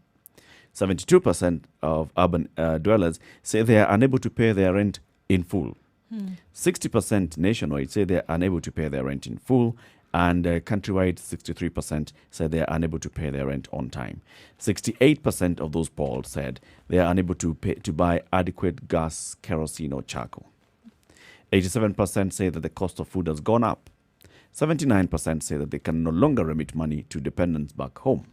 67% say they are unable to comfortably pay for utilities like electricity and water. 75% have been unable to pay formal and informal loans. 67% are unable to comfortably buy medicine. None of this is talking about anything less than 60% of those polled. Unable. Right? And this is basically just looking at across the country. Dire times, dire circumstances. And this is what we are saying. Everybody seems to be suffering in one way or another. And I think this is where this money... Look, let's call it as simplistic as you want to call it. But look, there's a fund. This PPE story, forget about it. You're saying that we are using this money to buy PPE so that we can sell them back to the people of the country. Meanwhile, the ones that they donated to you are sitting in a warehouse somewhere having been stolen by somebody who people have become tight-lipped about. And people are suffering, for crying out loud. Yep. It's enough to get annoyed over. It's enough to get annoyed over things that people were able to do 3 months ago. 3 months ago, people were able to do it on their own. They were not asking you for help. They were doing it on their own and going about their business, paying their taxes and keeping the country afloat, if we want to look at it like that. They were able to do it. Now, here you are, and there is a fund which can at least tide people over for a particular period of time to be able to do, because these are you've been given the mandate to take care of these people. And something has happened. It's not your fault. We understand. It's something that is affecting the globe. But why is it that we see whichever little that you're able to do, why are you not able to do it? It makes it even more annoying because there is a fund sitting somewhere for which they're still doing mapping about how to share. And you've told Kenyans, bring this money so we can help Kenyans. There's an immediate need. Let me tell you the truth. Right now, with COVID, people's need is not PPE. It's not. People want to eat and remain alive. In order to people tide, have found a way of getting a mask. They're making their own people masks. have taken the Make material your that they mask. have in their house, have made masks and Make put it your on their mask. faces. It's not PPEs. That's not people's initial problem. When this COVID thing came about and people started crying, what was the fear? Did people say, "Oh, I'm so afraid to get sick"? No. Die. People said, "Actually, I'm worried that I'll not be able to feed my family if you keep me locked at home." That was the one thing that came out resoundingly clear from people, that we are not able to feed food to remain alive. That's what we're talking about. To tide us over until the time when things will go back to normal and we can go back out to do our work. So why is it that any kind of relief comes to the thing that is not pertinent to people's issues? You have a scheme that's a solution, and the solution you are giving is to something that actually doesn't matter to people. Does it make sense? So in this case, you're right. 1 goat plus 1 cow equals 2 cattle. You know the 2 sheep. Lie. The poll goes further to say that people are angry, people are anxious. It's not surprising, therefore, that a majority of Kenyans, 81% to be precise, are anxious and stressed about what is happening. 81% are saying they're feeling anxious, stressed. 68% saying they're feeling confused about what's happening. 61% are feeling lonely. 52% are feeling helpless. 36% are feeling mistreated. 33% are feeling angry. You know, this issue of food should not be taken lightly by the government. Napoleon Bonaparte said, an army marches on its belly. Not complicated to understand. And I have this to say. The belly can make an army out of citizens. The state of the belly. The state of the The belly. state of the belly can make an army out of citizens. Yes. And that state can be full or empty. Woe betide you if it's made up of an empty situation. And then people will now find a reason to come at you with faults. Forget the mistreatment that people endured in those days of Europe, in the days of the Tsars and emperors and what have you. Forget that. What led to the tumultuous revolts that we saw was hunger. Hunger. In each case. Without fail. Hunger. That was the issue. People couldn't eat. Yeah.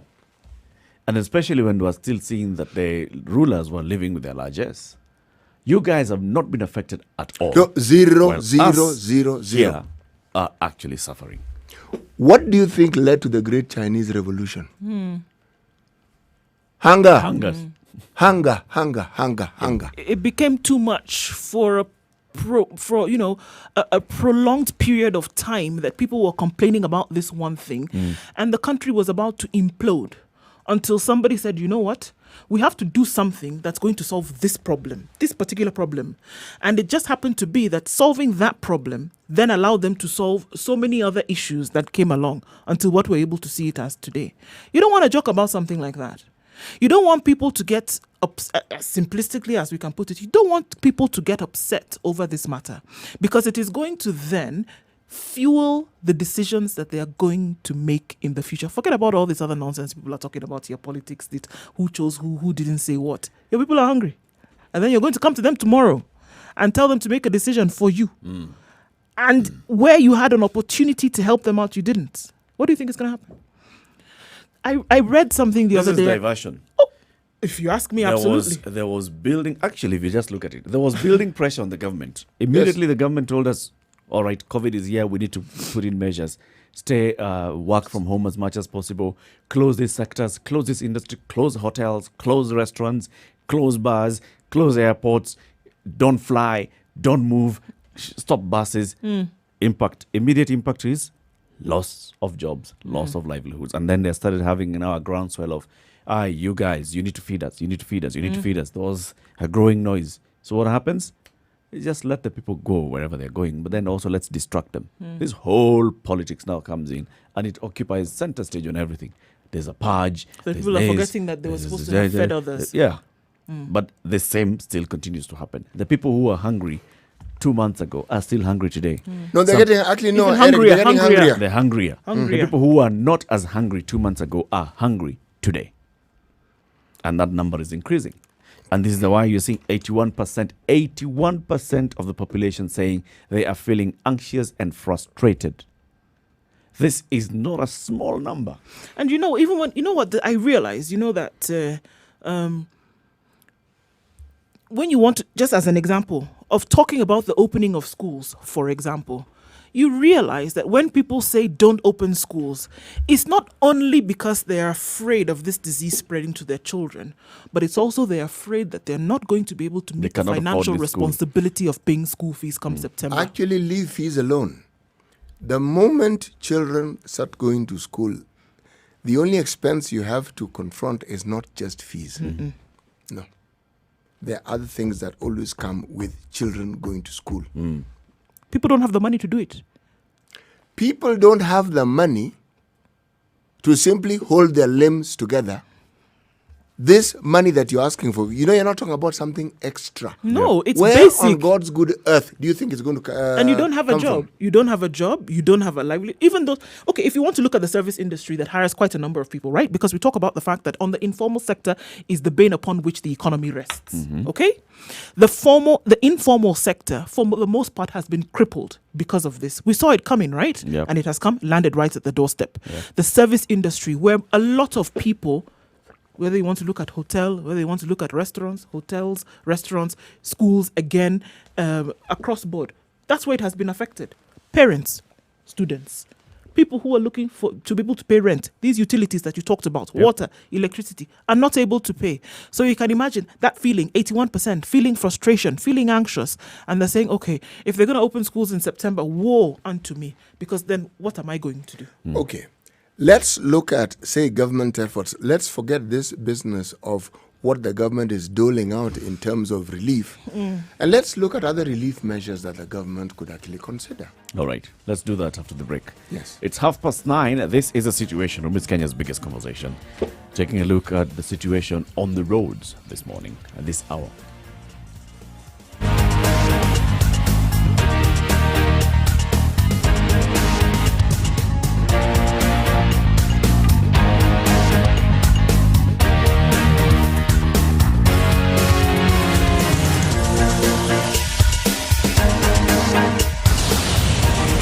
All right, looking good. A little bit of remnants of traffic on Jogo Road and Thika Road as well, but officially out of traffic hour now. Have yourselves a fantastic Tuesday, and we'll probably see heightened levels of traffic later on in the afternoon, but now been able to wiggle our way through, and on the roads it's looking good right about now. It shouldn't change until later on in the day. Have yourselves a safe day, won't you?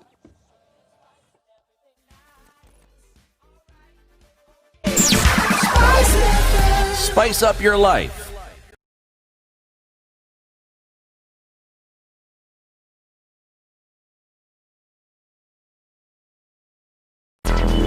Traffic.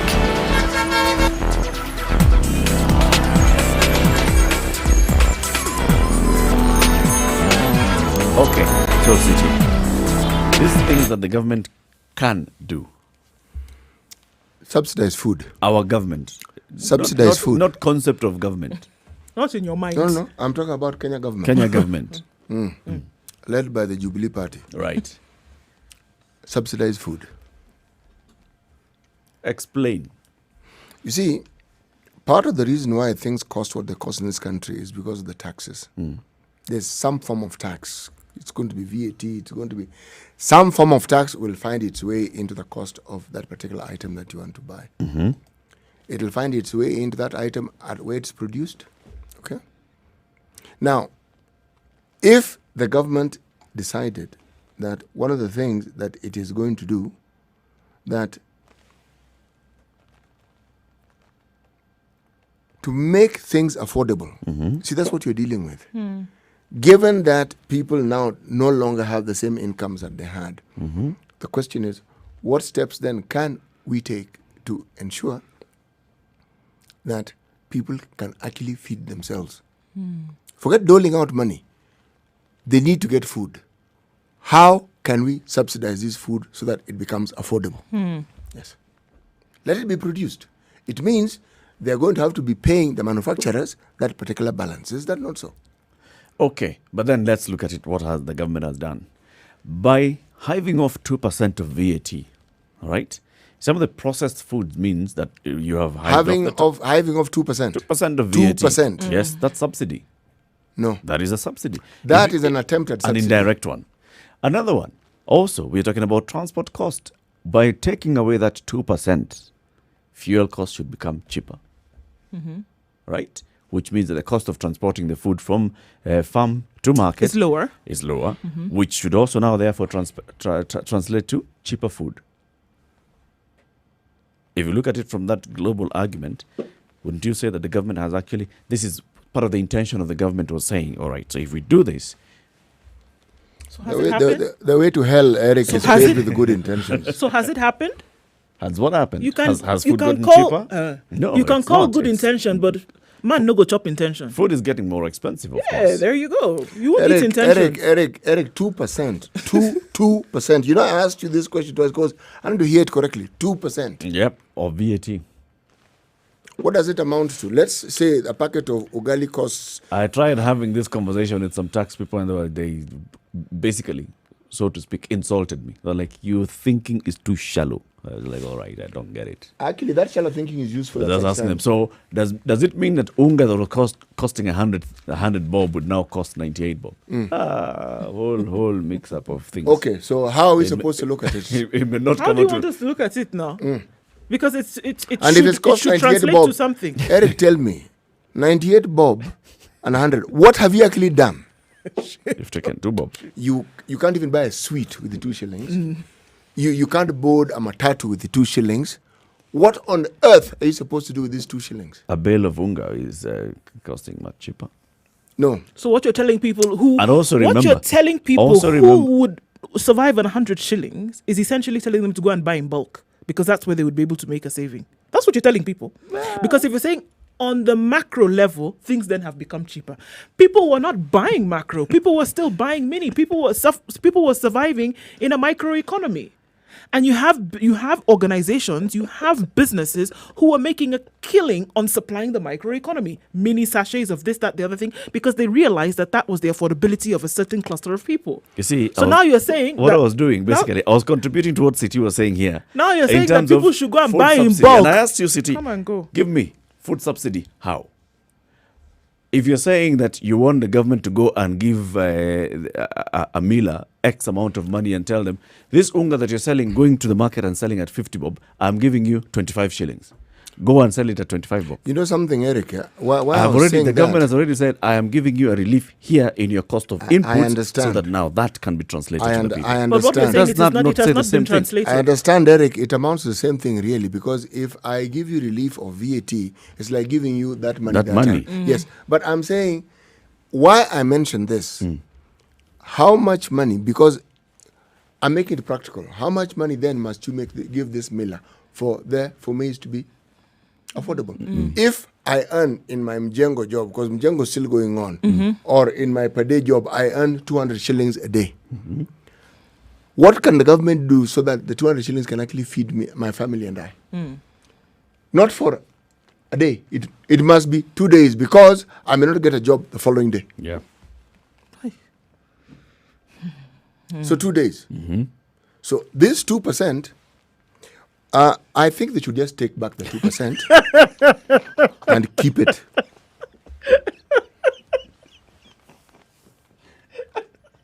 %. You want to be given in shillings. We are taxed to the Not point where we can't percentage. breathe, and then you ask for relief and they give you 2%. Have you ever had the government taxing you 2% on anything? It's only a two-digit tax, always, and then relief 2%. Man, even if the entire thinking in KRA is esoteric and beyond our humble and meager capacities, let it be so. If it means that I fall in the category of those who are stupid, then I am quite happy to be stupid. So you know what? 2%. Don't want that 2 shillings. I mean, there are better ways of insulting people. 2%. Then somebody, talks to you happily and, they even probably tell you, well, they'll even hold up a press conference to tell you the wonderful thing they have done. And then they think that we're the ones who live in an alternate universe. Hey, man. Okay. I can't tell you today. What percentage do you want? What, this one? Let them keep that 2% and release us of 14. Then it makes sense. Okay. I understand your frustration. Hey, 2%. Okay. It's not helping. Woo! Okay. Not helping. I mean, it's clear, it's understood. Because where does it translate to? Eric? There are some, there are figures which when you look at and you try to put a practical touch to it, actually it befuddles your mind completely. You can't. You think. Realize this one. Let me just think about something else. Because this thing is not going, actually it's taking me nowhere.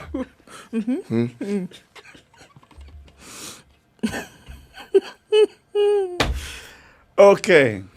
So the help that has been offered essentially is not help. Is it that it's not translated? It has translated to something. It hasn't. No, that's what I keep asking you. The intent. This is not a court of law where the intent is what is seeking to be proven. In this case, the intent is fantastic. It sounds great, but what does it translate to? Whereas intent could translate, okay, murder weapon, somebody was shot, killed. You can see, right? This intent is not helping anybody. The intention was good. That's great. But what has it come out to? One, and this is what people want to ask, by the time you're sitting and listening to somebody giving you the explanation of what a government has then been able to do, they're hoping that in the next 3, 4, 5, 6, 7 days, they go to market and what they used to buy for 5 shillings is now 3. Okay, let me remove 2 because you don't like that number. What they used to buy for 100 shillings is now 70. Or is now 60, then they can say, okay, that thing which they said they were going to do, this is how I understand it. So now even when tax folks tells you they don't understand, this is what the people are asking for. And I keep saying, it's the people who are saying at this point, this is what we need. These people Then are too explain simple. it. Let them be. Explain it to them in the manner in which they're going to understand it, because that is the brunt of the problem. Today, with the 100 shillings that I don't even have it. I had it before when I had a job. I don't even have it today. I am still not able to buy what is going to sustain me. So you need to make it for the people to understand. It sounds nice when you say it. The people, 16%, too simple. 16% is now 14%. Look, what does that mean? I still can't go and put true, but also food now, on my table. again, and I'm not holding brief for, I just putting it out there. Thanks for that. When you caveat. talk to these experts, the economists and the people in the National Treasury, we spoke to the CS for the National Treasury, Ukuri Atani, and he took us through all those measures. Remember when we were questioning him and asking him, so surely, what is this 2%? And he said, look at it holistically. 2% translates to how much? All right. When you talk about the people who are in the low income bracket, the 24,000 and below, and saying that you give them that relief of pay, how much money have you given them? Have you actually put extra money in their pocket? This is how much. Now we'll come and start having those arguments of how many people are now still earning 24,000 shillings and below when people have lost their jobs. Okay.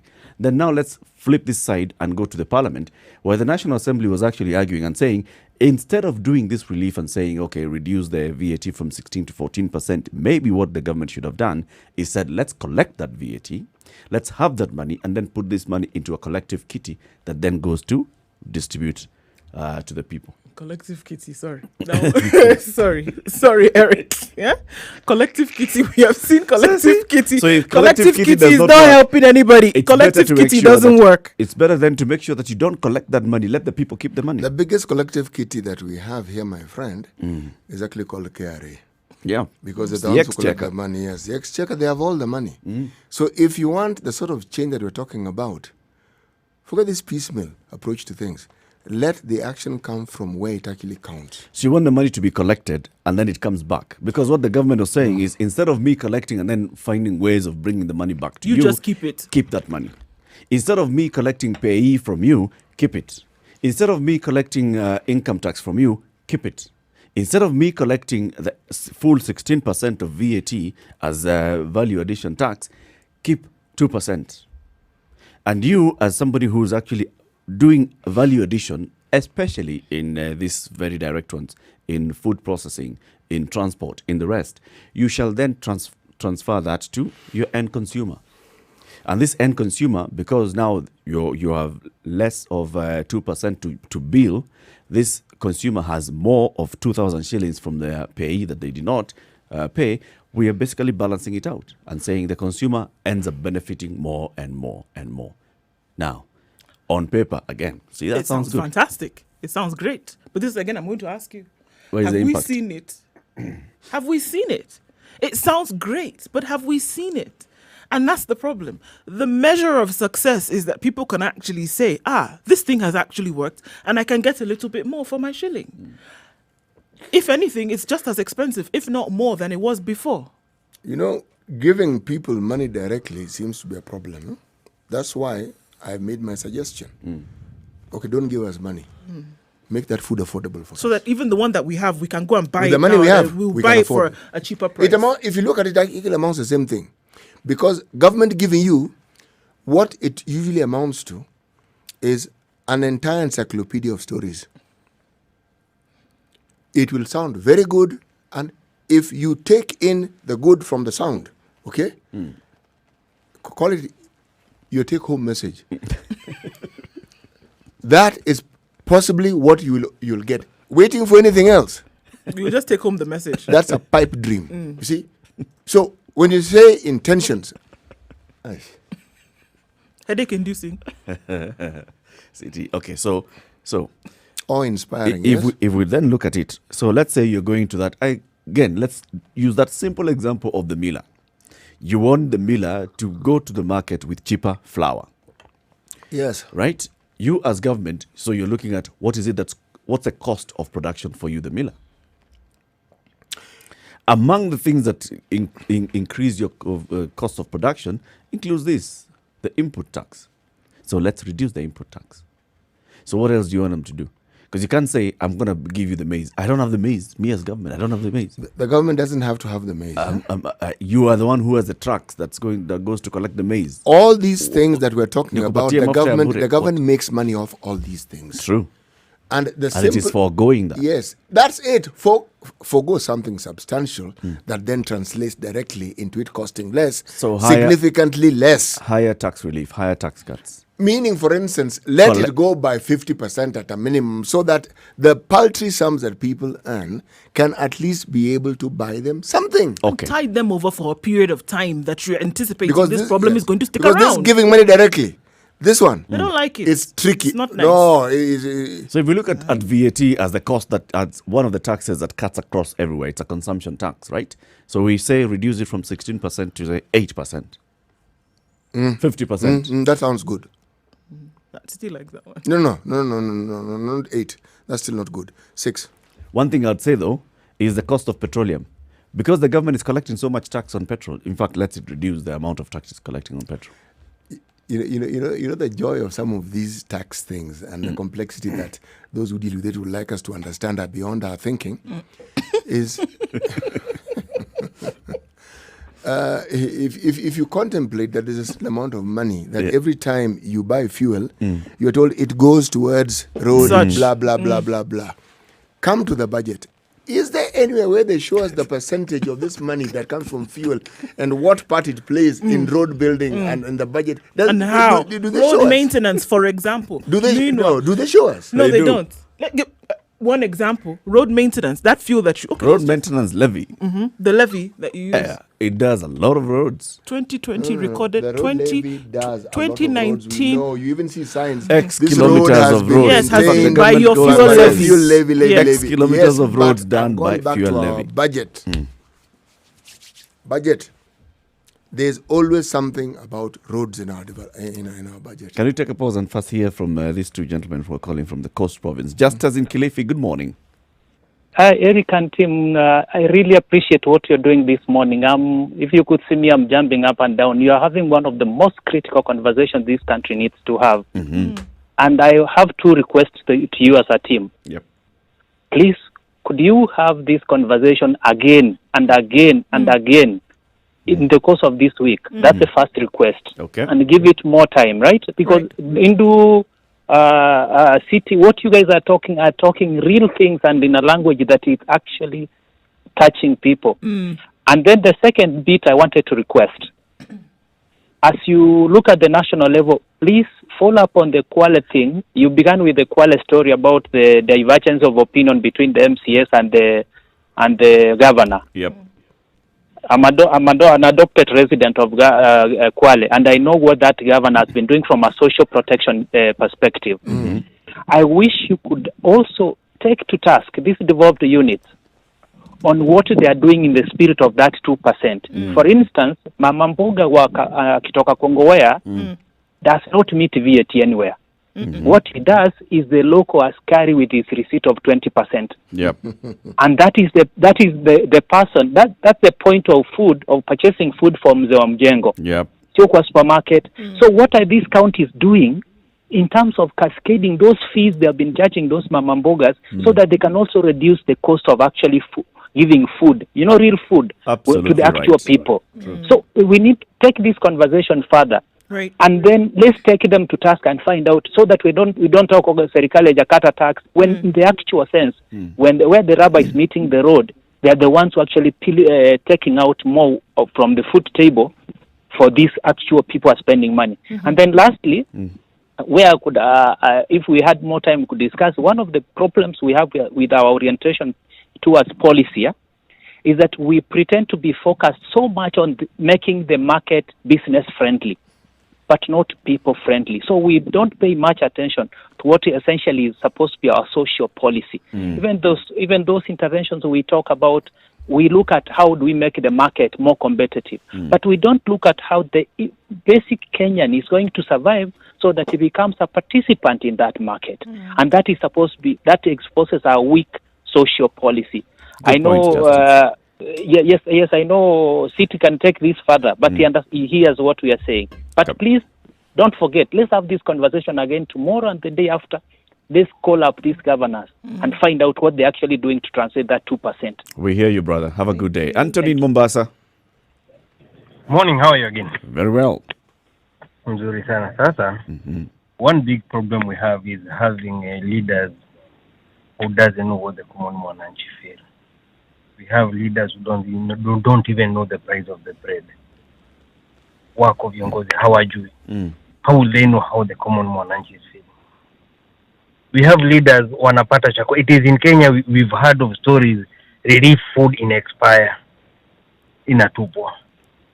So somebody receives the food to distribute, anaikalia kwanza. Why? Doing logistics about dividing and everything. You knew you had a problem, you wanted this food. So even before the food came, you should already have a plan. Yep. Inangojea kwa food ikifika to be distributed immediately. Lakini hapo unapata inakanyangiwa. Another thing, Kenya Power. Before wamekuwa kituuzia stima, according to my calculation, at 12 shillings and 50 cents per unit. For the last 3 months, the last 2 months, wamepandisha. It is 18 shillings I think 18.2, 18.5 there. Mm-hmm. At these COVID times, should they be the ones who are lowering their rates? Yeah, should be the other way Maji around. imejaa, mvua We imenyesha. have excess water at the so our capacity hydro, which is our major, is Exactly. basically Yes. Ukiangalia bili yako na uende uangalie bili yako ya stima vizuri. If it is postpaid, uende uangalie, you will see the cost per unit imepanda by 5 or 6 shillings. So wanatuumiza, and the government is just silent there. Yeah. Nobody's talking about it. Hii bill haijakuja kwangu mimi Tony peke yangu. It is in everybody's bills in Kenya.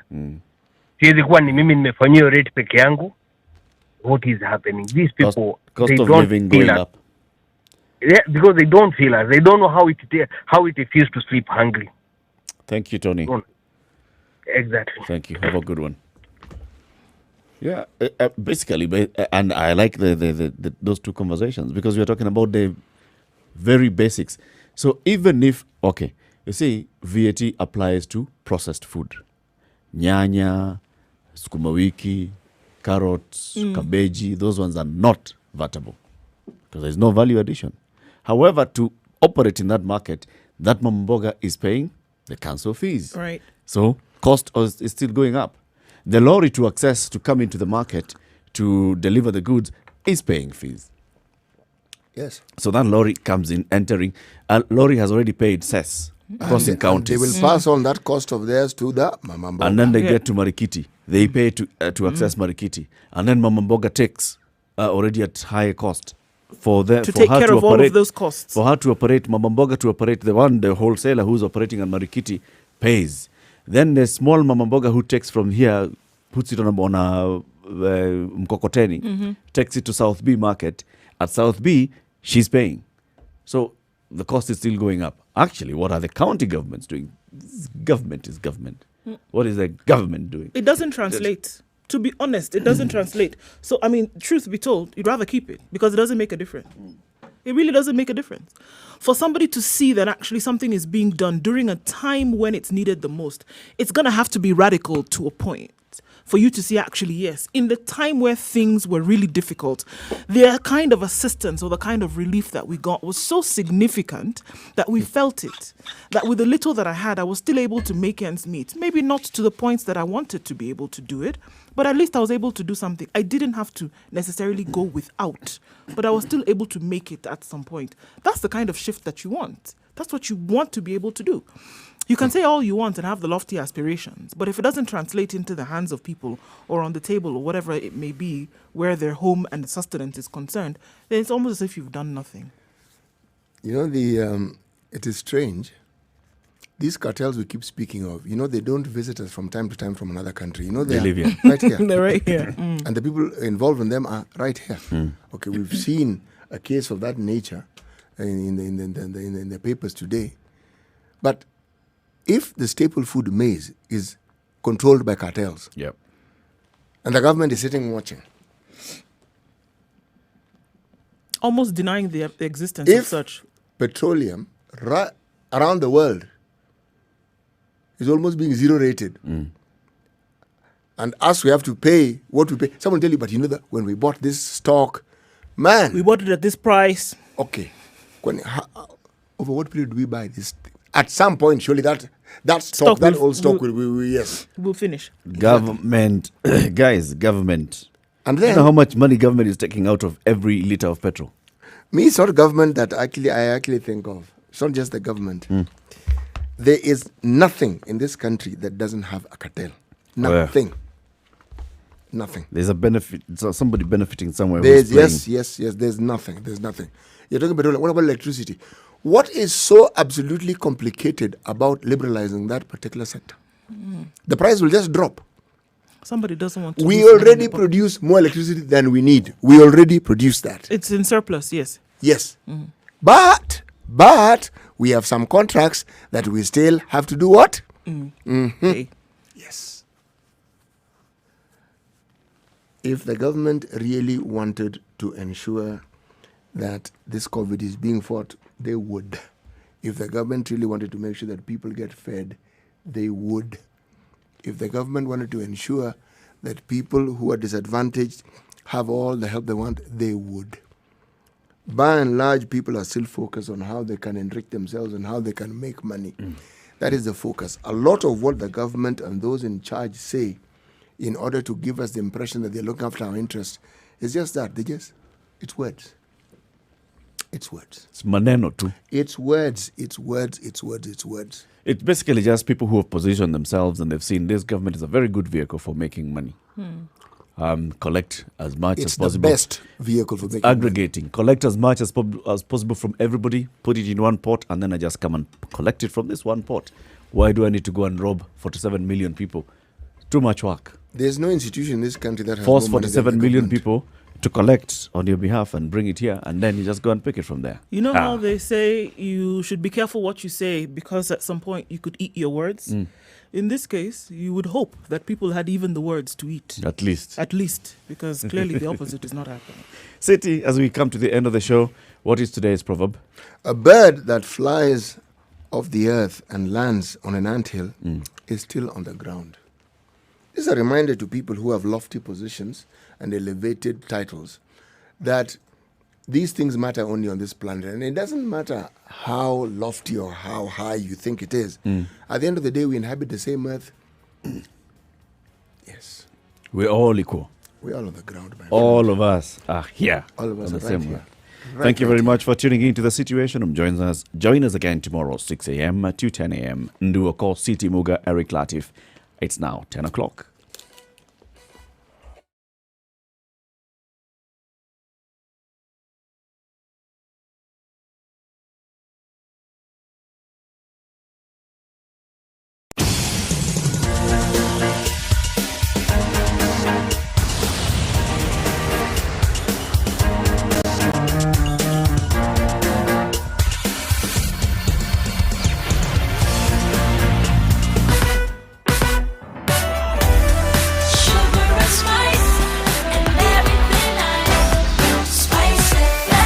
Spice up your life.